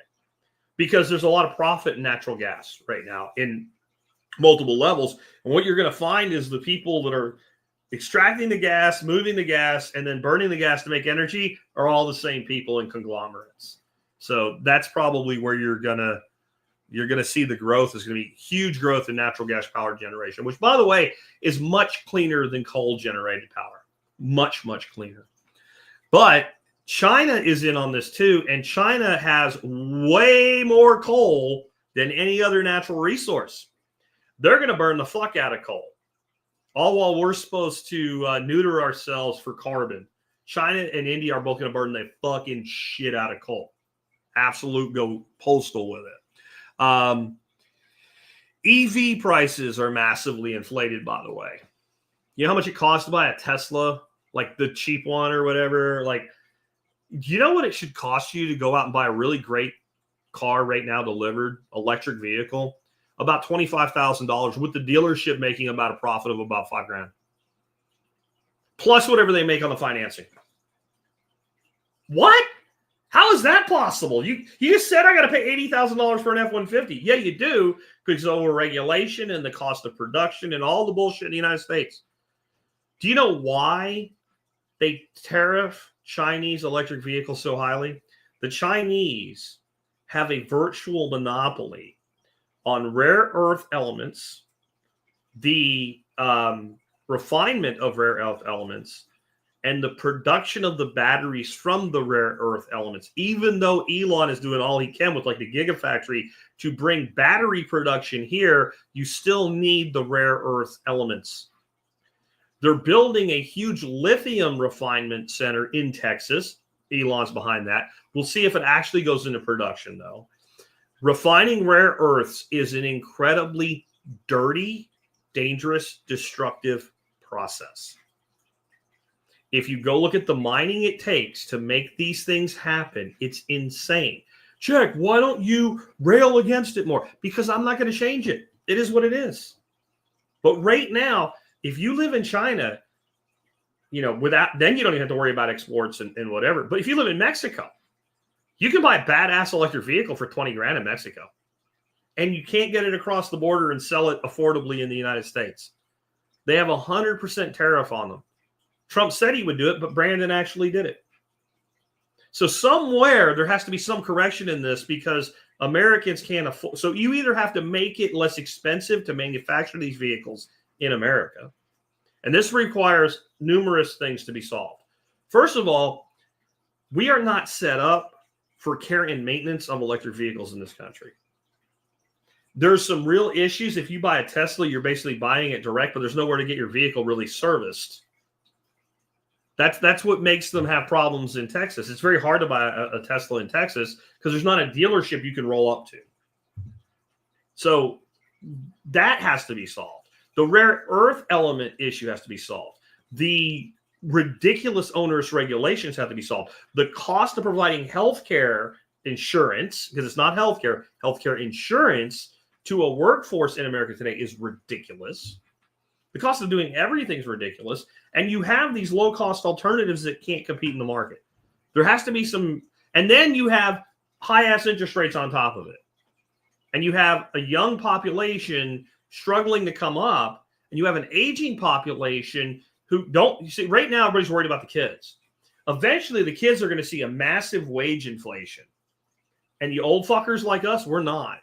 You better, if you are 50 years old, you better double whatever you're doing to ensure your retirement right now if you haven't already done so. And if you did, you should probably try to eke a little bit more out of it. Bitcoin, that's all I'm going to say on that.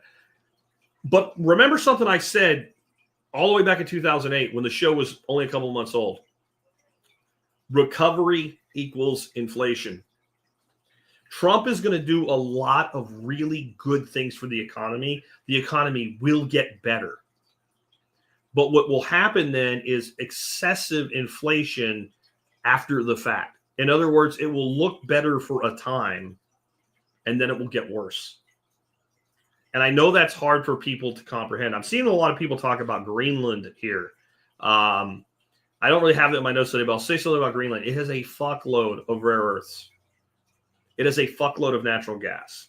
It is of key strategic importance. What I told you last week about Orange Man's real goal with Greenland is showing itself to be exactly what the goal is. And I'm going to do something here. I'm going to give Trump props. And it has nothing to do with whether I agree with his move or not. It's the savage or the being savvy enough to know the time was right. And it's probably because other people told him what was going on. And he was like, I know what to do now. Greenland has been pushing for independence for years. They got a great deal more independence more than a decade ago from Denmark, but Denmark is still giving them money. And Denmark to Greenland is like this kid that's not really a kid. He's like 34 years old, and he has a job, and he lives on his own, and he makes his own decisions. But a lot of things in his life, he still does what mom and dad say, because he's not quite making enough to pay all his bills. And his mom and dad sent him a stipend of like $1,000 a month. And so when he's like, but I think I'm going to marry this girl, and they say, I don't want you to, boy, she better be making some money, because if she's not, he's going to get cut off. How's he going to make his payment on because that $1,000 is just paying for his Ford, right? How's he going to make it without that money? That's where Greenland is right now. Denmark said, basically, you have all kinds of autonomy, except we get to say about whether or not you can actually do certain things, like make a deal with the United States to allow extraction of resources that benefits you. Well, maybe we think that's not right for the polar bears or the baby seals or the baby seal puppies or whatever, right? Like the whale puppies, right? Like they can just basically say no. And the average Greenlander would not be able to make it economically without the money that Denmark gives them every year. The U.S. could take that number, multiply it by 50, do a one-time payment, and it wouldn't be a rounding error in our budget. There's only like 60,000 people in Greenland. So Greenland wants freedom and autonomy, and Greenland wants a way to monetize their resources so they can do something very similar. Greenland is also they want to be part of America in some way, but they don't want to be a state. They don't want that. They want to be more like Guam or American Samoa, a protectorate, a territory, right? But they want the autonomy to be able to make these deals and they want the ability to make deals with America, because this is a reality. There are 3 countries in the world with enough money and resources to actually do deals with Greenland to make this shit happen, because it's not an easy place to do it. It's a very hard, harsh environment. Those countries are, in order of capability, the United States, China, and Russia. Russia might be able to do it, but it would be a stretch for Russia with their resources. China can do it, and China will not give them favorable terms. This is not who you really want to make a deal with, or the United States. So it's not that we're so good. It's that we're the least bad option if you actually want to do this. So I think this is all hit ahead, and it was a perfect time to do it. And Trump was masterful in saying something that seemed completely ridiculous, because what happens if within the next 6 months to even a year, this all happens to it? Like, Greenland is a fully independent nation, but a protectorate or has some sort of locked treaty with the United States for mutual defense and aid and development. What? All the people that said he's crazy, what are they going to have to be able to? They're going to be like, shit. And what if he gets some sort of a deal done with Canada that's more like an expanded version of USMCA, and he gets a deal done with Panama that, okay, you can keep the canal. We get favorable terms for U.S. shipping to cross through the canal, and we have a right to a military presence there if the need arises. That sounds perfectly reasonable, but if you said that 4 months ago, that's impossible. It can't be done. Blah, blah, blah. But now it sounds reasonable. See how that works? He gets those 3. He gets that trifecta. My God, the people that have talked shit about this guy will be like, fuck, I don't know what to say now. They'll come up with something, but it will shut them up for at least a minute. And again, I'm not saying we should. I'm just saying it is from a standpoint of being an aggressive nation seeking to reassert its dominance in the world. Those 3 are master strokes, and you don't have to like it to acknowledge it. Okay? It is. And I know, again, somebody, you're carrying water for Trump. And I'm going to have people tell me today that I hate Trump and I'm a libtard, because I'm just open and honest about all this. I don't say it the way you want me to say it, therefore. Yeah. But recovery can equal collapse. That's something you've got to pay attention to with what's going on. What should states do right now, though? I think states have an amazing opportunity. And I think states always have an amazing opportunity, and they don't see it, no matter who's in power. What states need to do right now is assert sovereignty where it's not necessary to assert sovereignty with the current administration. I know that sounds crazy, but here's the reality. If a state can assert sovereignty, and then they can go 3 or 4 years, or if you get a J.D. Vance presidency, 8 years, with that assertion unchallenged, it becomes de facto that must be okay. It makes it very difficult for the next administration to roll back that assertion of state sovereignty. Do you understand what I'm saying? And that would mean that states could have been doing this while Biden was there, in asserting certain sovereignty over the protection of natural resources, let's say. Because the Biden administration would have been okay with that. Instead, they wanted to go out and try to fix the border, which was actually a problem, as I've acknowledged. But they're going to face headwinds with it. And so the states right now could look at certain things that they could do that the Trump administration might not even be completely in love with, but go, that's not our fight. That's not important, especially if it's a state that they kind of get along with, like Texas or Florida. Like, we'd really prefer you not to do that. Oh, you're going to do it anyway? Can we make a deal with you on this and we'll leave you alone? Okay, yeah, okay, great. This is hard for conservatives to learn this lesson, because it's how the left operates. The left, I'll tell you something the left is way better at than the right. Incrementalism. That's how they've taken over everything. They run all the bureaucracies. They run all the institutions. They run all the educational institutions. The leftists are in charge of everything because they were happy to take an inch a month for 100 years.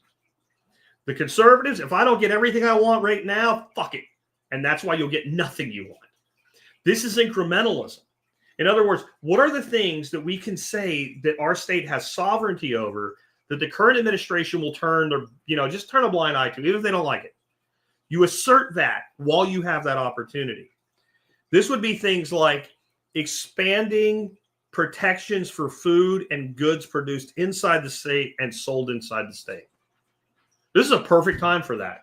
And every state, blue or red, has places they feel that way about. And they should. They should take this opportunity to assert state sovereignty. See, I'm an anarchist at heart, but in practice, since I don't get to live that way, I'm a federalist. At least because see, this is something people don't understand about anarchy. It's not no rules, it's no rulers. It would be the person that has control here, and the people that live here get to decide the way things are here.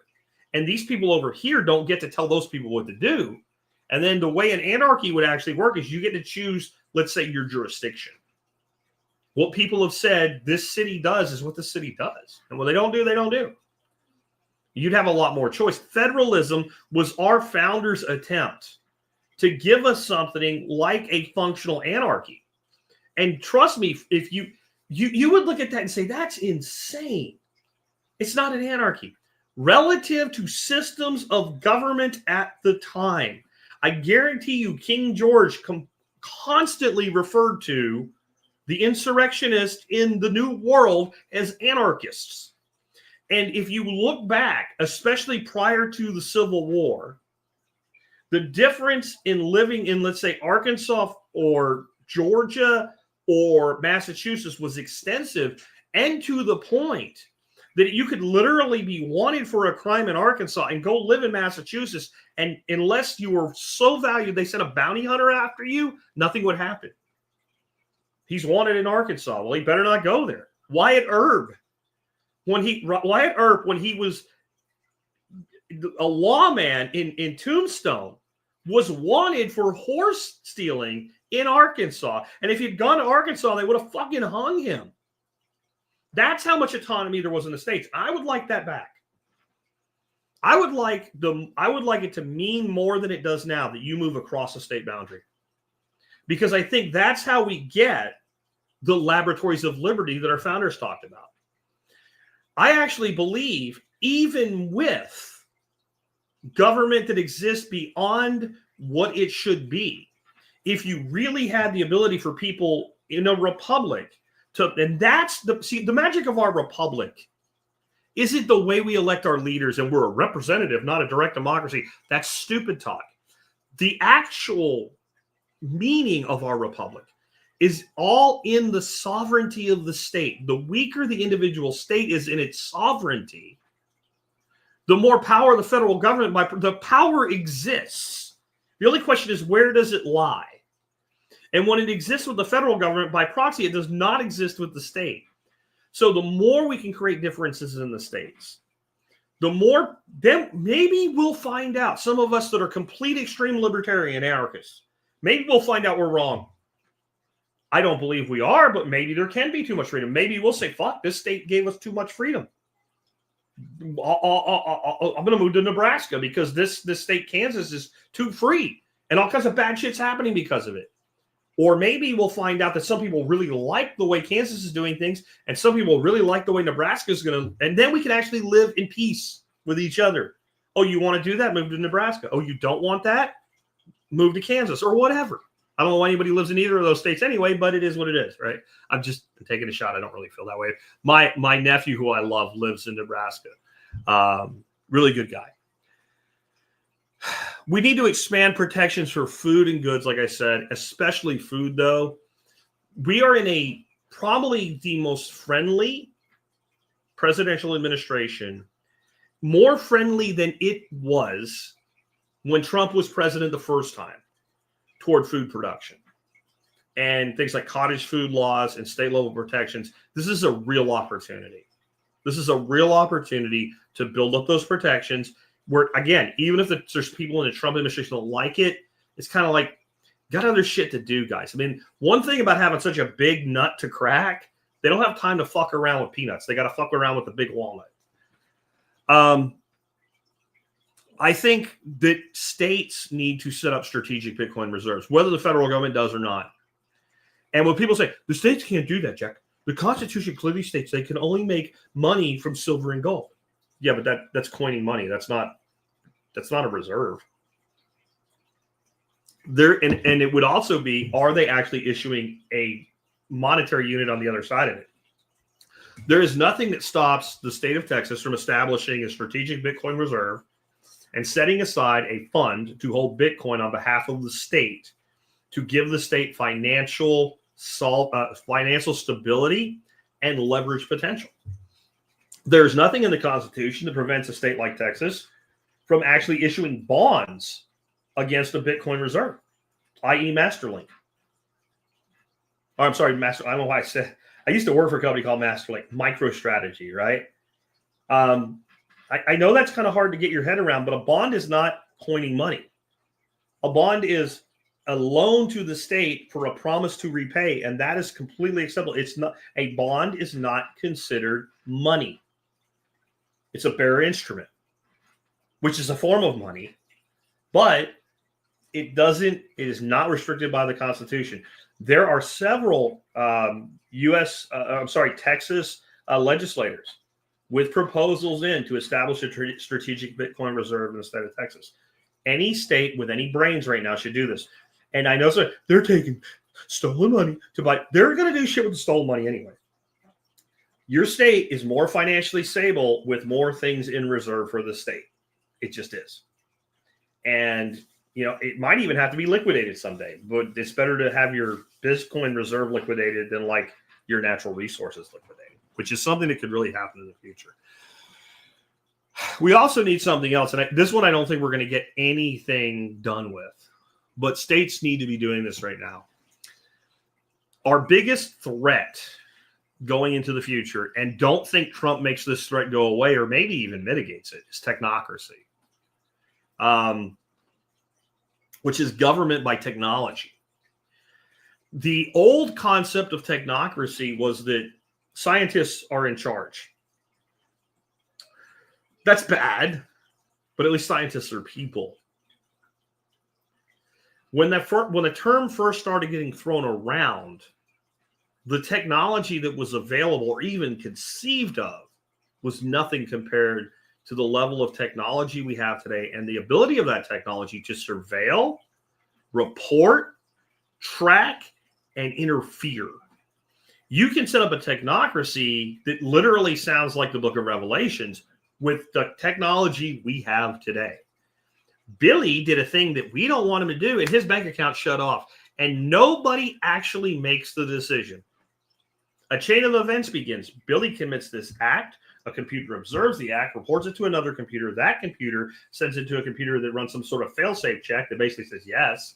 That sends a notice to Billy's bank and says, shut off Billy. And when Billy goes to the bank and says, I want my money, and they say, you can't have it. Well, why? You know what they tell Billy? Exactly what people have been told for the last 10 years. I can't tell you why. Now, you want to know the real reason the person you're talking to says that? They can't tell you why. Not because they'll get in trouble, because they don't know why. They don't know why. See, what people take that as is, I will get in trouble if I tell you why. We know why, but we can't tell you. That decision has been made by technology. And when they say that, what they really mean is, all I know is there's nothing I can do to help you, and I don't know why. Let's put it a different way. If I said to you, what is going to be the exact price of Bitcoin on February the 11th, 2026? You can take a guess, but you can't tell me. I can cut your fucking toes off with a pair of tin snips. You can't tell me. You don't know. You can't tell a person a thing that you don't know. You can make up bullshit, but that's where we're headed with this technocracy. You being told you can't rent this house, you can't borrow money, you can't get your own money out of your own bank account. Why? I can't tell you. Why? Because I don't know. Because the technology says so. We need states. This is one of the most important places that states can be asserting sovereignty right now. Anti-technocracy regulation.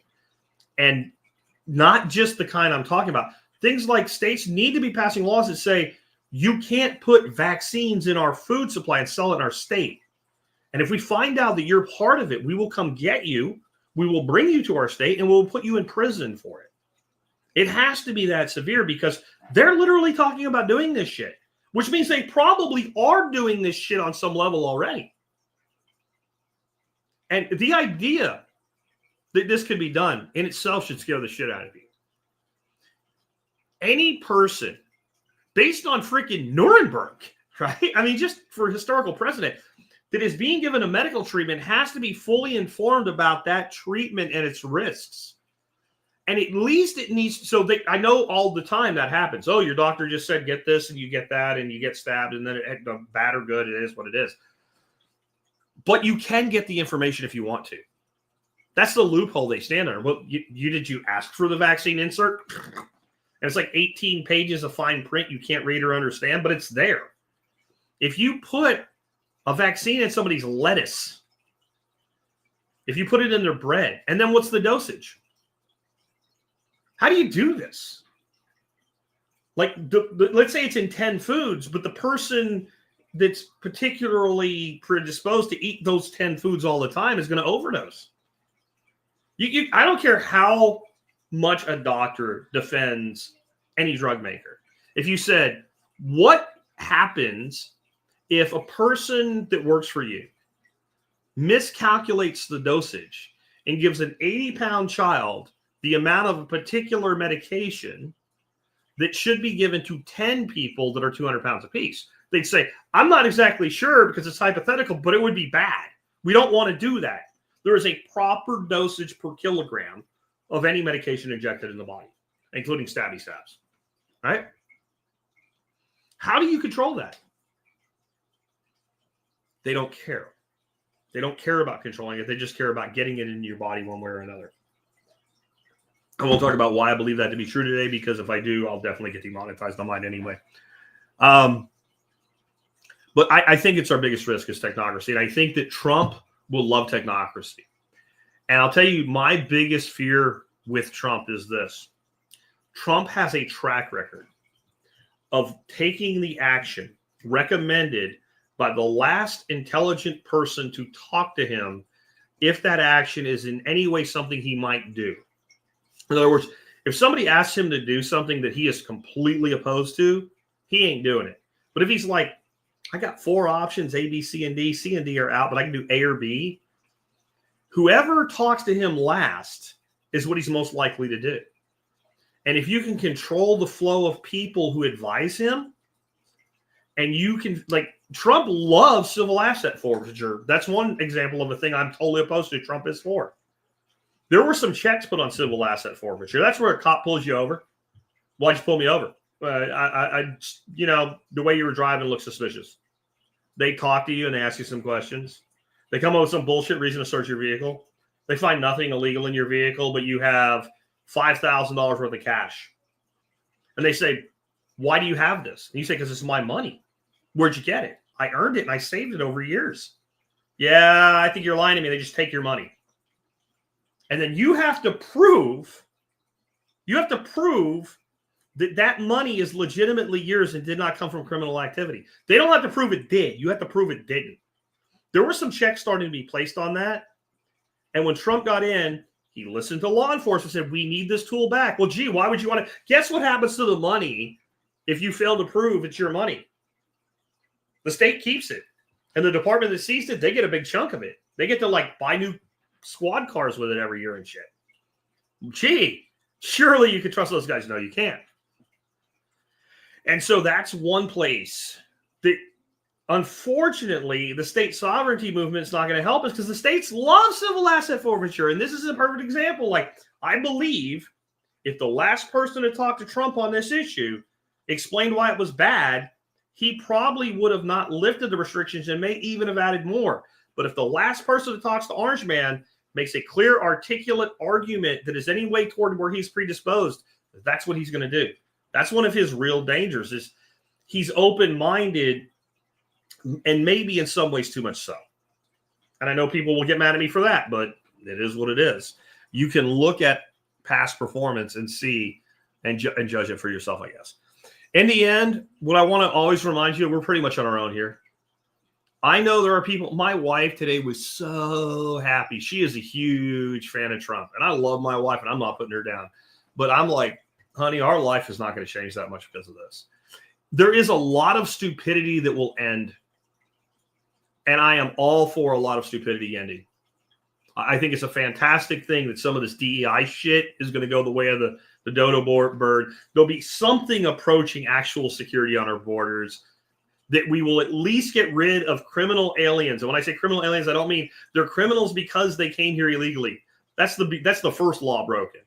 I'm talking about people that have committed, serious offenses, rape, child molestation, murder, attempted murder, drive-by shootings and shit. If you are in this country, if you're in any country and you do illegally to begin with, and you do anything like that, you should go straight to prison, and from prison straight back to where you came from by catapult if necessary. If we need to set up a trebuchet on the border and hog tie motherfuckers and trebuchet their ass back in, fuck them.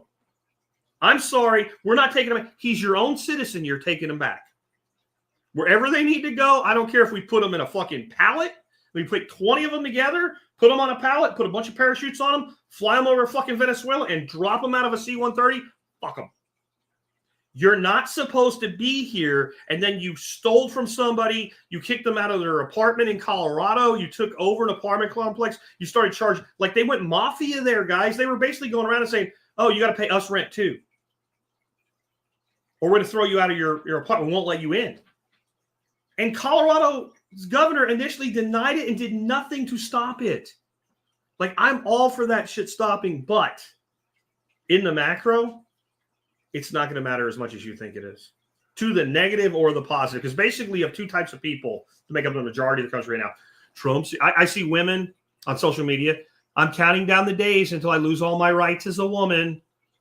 And I've asked some of them seriously. I'm very interested in what rights you're going to lose on the 20th of January. Please tell me what they are. You get no response.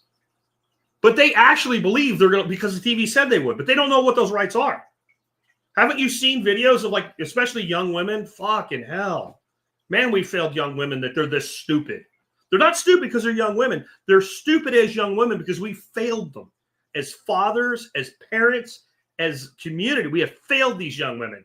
I'll lose my rights, or I won't have my rights, or I didn't have rights under Trump. And they're asked, which rights specifically? Well, like reproductive rights. Which right do you not have that the person next to you that's a man has? Which right? They don't know, but they'll keep saying it. This is not them. This is our failure. This is what happens when you have 50 years of most kids growing up in single-family homes, and most of the time with the mother. There's nothing wrong with the mother as a thing in and of itself, but we need balance as we're developing as young beings. And men are harder, we're tougher, we're just men. And we are one form of energy. And feminine energy is very valuable as well. And a child in an ideal situation will experience both of those. It doesn't mean a single dad can't raise great kids or a single mom can't raise great kids, but the odds of it happening go down. A two-parent home where the parents love each other, love the kids, and do things the right way, if you measure it across 10,000 families, will have better results than single parents doing their best. And most single parents will tell you, like, why do we elevate single parents so much? Because it's fucking hard. That's why.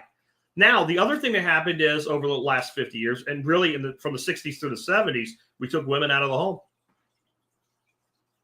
Like, there were so many more stay-at-home moms. And even women that worked, they didn't work all day. Most of them had like part-time jobs. They got the kids off to school. They worked. The kids came home when they came. They came home when the kids came home. Or they were stay-at-home moms until like the youngest kid was at least in school, and then they got jobs. We don't have that anymore. And again, I'm not putting down the person that's in that situation. You got to do what you got to do to take care of your kids. But because of that, we're also having less children. We're in a population without, for all the talk about immigration, without it, we're in a population decline. And we've built our entire care model for people that retire on more young people working than old people being retired. That number's falling apart. We're on our own. We're on our own. If you are 50 years old or older and you're like, man, I want to retire at 65. You better triple your efforts to be able to do it in anything approaching comfort. And that doesn't necessarily mean saving more money. It means designing your life for it. If you are in a state that will not let you do what you really want to do, and you're still young enough to get it done, fucking move now. Because here's the problem. Well, I think my state's heading in the right direction. And you're 35. And it takes your state 15 years to give you the freedom to do what you want to do. Hey, you're 50 now. See how that happened? Oh, and then all the other shit that goes with being 35 and getting to 50 happens. All the other debt, all the other entanglements. Your youth is fucking precious, young people. I wake up, on a regular basis now and think, am I really in my 50s? Am I really a grandfather? Is 30 really almost 25 years ago? Is that right? When I was growing up in, let's say 1990, and I thought the 60s were so long ago, were they really closer to that time than 1990 is till today? No. But it goes like this, guys. It's so fast. The days are long. The grind is hard. You look at the older people who are older than you, think, man, it must be nice to have what they have. And that means you'll never have it. I've been working really hard on both my grandkids. Never say it must be nice. Say good for them. If that's what I want, how do I get there? Despite all the uphill challenges, it's the only way forward. It's always been the only way forward. There are incredible opportunities. It's up to you to take them. And if you're somewhere where the place you are is the thing that's in the way, then you have to go after it while you can. I have a big dream yet to be fulfilled. I talked to a very good friend of mine this weekend about it. I don't know if we can do it, but if there's any way we can give it a shot, we're going to give it a shot. And it involves restoring small towns. It involves bringing them to a level where they can be what we want from them, but doing it in a way that will, without any kind of onerous regulation, limit their growth and spread them out to develop other towns around them into, satellite clusters. Do you know I'm going to take a shot at that? Do you know why? So I can get rich? Fuck that. Guys, I'll tell you what, I'm never going to be super fucking rich. I don't have to worry for shit for the rest of my life. I'm going to be okay. I'm going to be okay. And 5 years from now, that will be more true than it is today in a big way. Just running numbers and running math. By the time I am 60, I will not have to think about money ever again. And right now, I don't think that hard. So it's not for that. If anything, it may actually financially weaken me. I don't know. We'll see. Because I am coming really into touch with my mortality. And I want everybody to. I wish that I understood how fast 20 to 50 would go when I was 20, because I didn't. But that makes me acutely aware of how fast 50 to 80 will go. If anything, it will be quicker. It will be faster. Because a year to you when you're 50 is different than a year to you when you're 20. Just because of how long you've been and what percentage of your life it is. Think about it. When you're a kid, how long is summer? 12 weeks, right? Most adults realize 12 weeks is not that long. 12 weeks is not that big of a deal. But when you're 12 and that bell rings on the last day of school, you're literally ready to go back to school that fall because you miss your friends and you miss that routine. And it seemed like it was forever.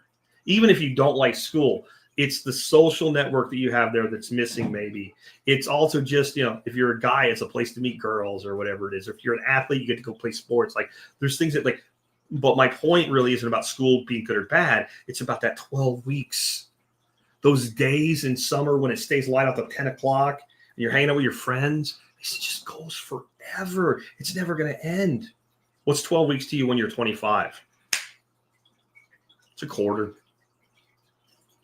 It's when you have to turn in your next report to your boss with the quarterly numbers. And it happens 4 times a year. Jeff T says 40 to 60 went fast. Yeah, I'm right in the middle I'm actually toward the end of that number, right? I understand what you're saying. And so whatever that big dream is you want to accomplish, stop waiting for the right time and start making it the right time. If that's a move, fine. If it's taking an aggressive action, fine. Don't do something stupid. Don't end up in jail. Don't end up in prison. That's not going to help you. It's really hard to work on your liberty from prison. Okay? If you're in prison, do everything you can to get out as quick as possible and not to go back in. But when it comes to chasing the things you really want to leave an impact on the world with, somebody said, but you've accomplished so much in the last 15, 16 years with TSP. Yeah, I have. But I don't feel like it's enough. I'll tell you how I've been feeling lately. I grew up the typical American boy of the 1980s. I had a lot of issues, some worse than most of my contemporaries. But in the end, I believed in this country enough that I joined the Army when I was 17 years old. I did it because I wanted out of where I was, but I also believed I would give something to my country. I believed so much that we were always the force for good in the world. I believed in it with my heart and my soul and my blood. I believed that it was the right thing to do. And when I got back into society and started building my life as a civilian, as a young man in my early 20s, I realized really quick that if I was going to achieve anything economically, that I had to basically be a mercenary. Gen X, man, fuck everybody. I'm going to do what I need to do to succeed. And I did. And I went from being, a 21-year-old kid that's only skill set was being a mechanic from the military, not wanting to be a mechanic. So by the time I was 28 years old, I was making a multi-six-figure income with no degree. You have to be a mercenary to do that. And what did I go into? First, sales. Why? Go out, land the contract, kill the big game, bring it home, put its head on the wall, do it again. Stack cash. Eventually, I built businesses. And it was still very mercenary in my mindset. I tried to help people. I tried to bring people along with me. But it was, in the end, I was being a mercenary. What's good for me? When I built TSP, I wanted to do good things. I feel like I've done a lot of good things. But it was also like, I don't want to fucking work like that anymore. I want to build some of myself. And it was still, to this day, somewhat mercenary in that I have one really good partner in Tom who takes care of all my electronics and technology and everything. And I try to do what I can to build him a base where he can actually make some money for what he does. But in the end, I'm a one-man show because it's mercenary mindset. It really is. It's not an easy thing to say. But I have to do what takes care of me and my family first. And that's not all of it itself bad. But isn't there a point when we get to a certain point in life, we say, so am I going to do something for others? And you could say, well, look at all the businesses you've spawned off and look at all the people whose lives are better. Yeah, but is it enough? And there's a part of me that feels like it's not. I'm watching my country fall apart. I'm watching it decay. And I'm realizing the only way to head that off is to build community that doesn't give a fuck what I want it to do. To actually establish things that self-replicate and then it becomes its own thing. To put your money where your mouth is. With your beliefs, less your cash. And I think there's some ways that maybe we can make that happen in the future. And I'll be talking about them in the future. But in spite of what I just said, on some levels, you have to go mercenary right now. You have to say, what do I want to accomplish? That doesn't mean hurt anybody else. It just means you have to get. Have I ever thought about joining Doge? No, I don't do government. I will not do things inside government. I might use government, but I won't do things inside government. And my response would just be cut everything. This is how, you want me to know what I would do if I was in Doge? Fire 50% of everybody. In every governmental department, the federal government, half of everybody on day one will just fire. How does that happen? Same way we did the draft in Vietnam. Like, you just start pulling birth dates until 50% of the people are gone in any given department. Like, we got down, like, Department A is down to 50% of capacity. Okay, figure it out. Department B's at 45. Keep going with Department B until and when we're down to 50%, see what doesn't work. And then say, did we need it to work? I think what you would find is most everything would just keep going. And there we've cut half the cost out of all of those operational expenses. And they're not bothering people that need to be left alone. Do you know how that could work? No. No one would ever do it. It's all, they will never do something that drastic. But it's what needs to be done. It's the only way to do it. So I have another plan. Let's take a couple questions and I'll wrap up. Jeff T says, is it true that MLK is a Marx? I guess he means Marxist. If so, why does everyone prize him? I would not call Martin Luther King a Marxist. I think there's a lot of people that like to invoke MLK that are Marxists. Martin Luther King, by the way, politically was a Republican. So I'm not going to call MLK a Marxist. And I share Martin Luther King's dream. What the hell just happened here? Okay, I fixed it. Of everybody being judged by the content of their character rather than the color of their skin. And my biggest problem with the Marxists of today is they're trying to reverse that. And they literally want to judge people based on the color of their skin. Unless you're gay or unless you're trans. And then you get to have, even though you're white, you get to have the extra privileges of being disadvantaged. So Jeff also says, do you think Trump's people will help fix some of the problems with the FBI, ATF, IRS, and all the other departments? No, I don't. No, I don't believe that. Maybe a little bit here and there, maybe a little bit within the ATF and FBI, IRS. No. I'd love to see Trump make good on his threat to get rid of the IRS, but I don't think it'll happen. I think we're going to get tariffs and income tax. Yay! That's what I think is going to happen. Though we may get somewhat of a tax cut, but no, he's not going to reform the IRS. Richard says, with Romney calling her a traitor, will this affect Tulsi Gabbard's nomination to the DNI? No. Nobody gives a fuck about Mitt Romney anymore. Just, he's irrelevant. You don't matter. Bye. Well, bye. Right? Like, I don't give a fuck what Mitt Romney has to say about anything. And I don't think any sitting senator gives a fuck what Mitt Romney has to say.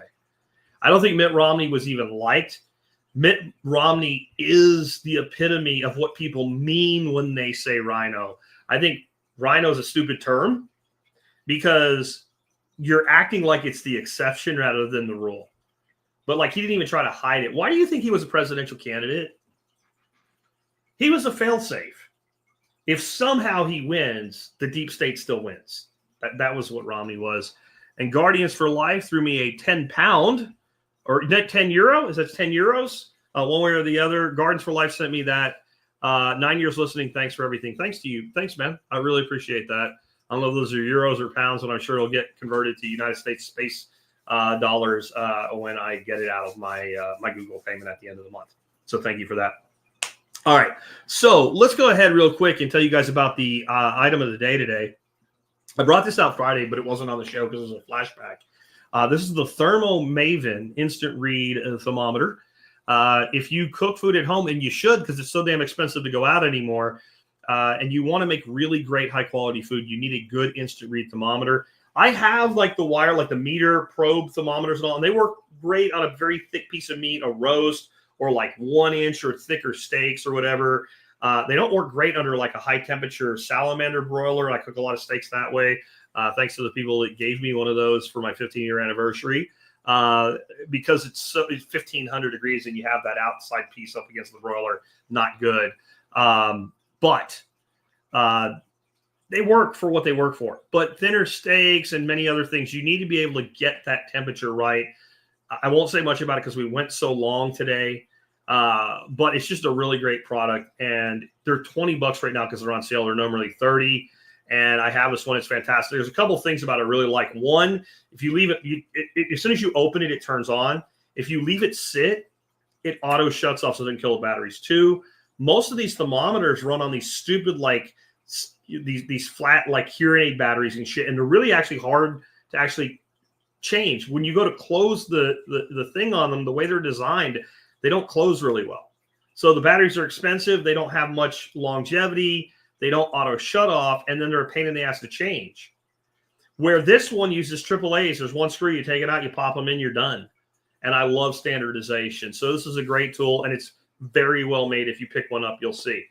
Real quick, I saw Dennis ask me, what any thoughts on XRP? It's a shit coin.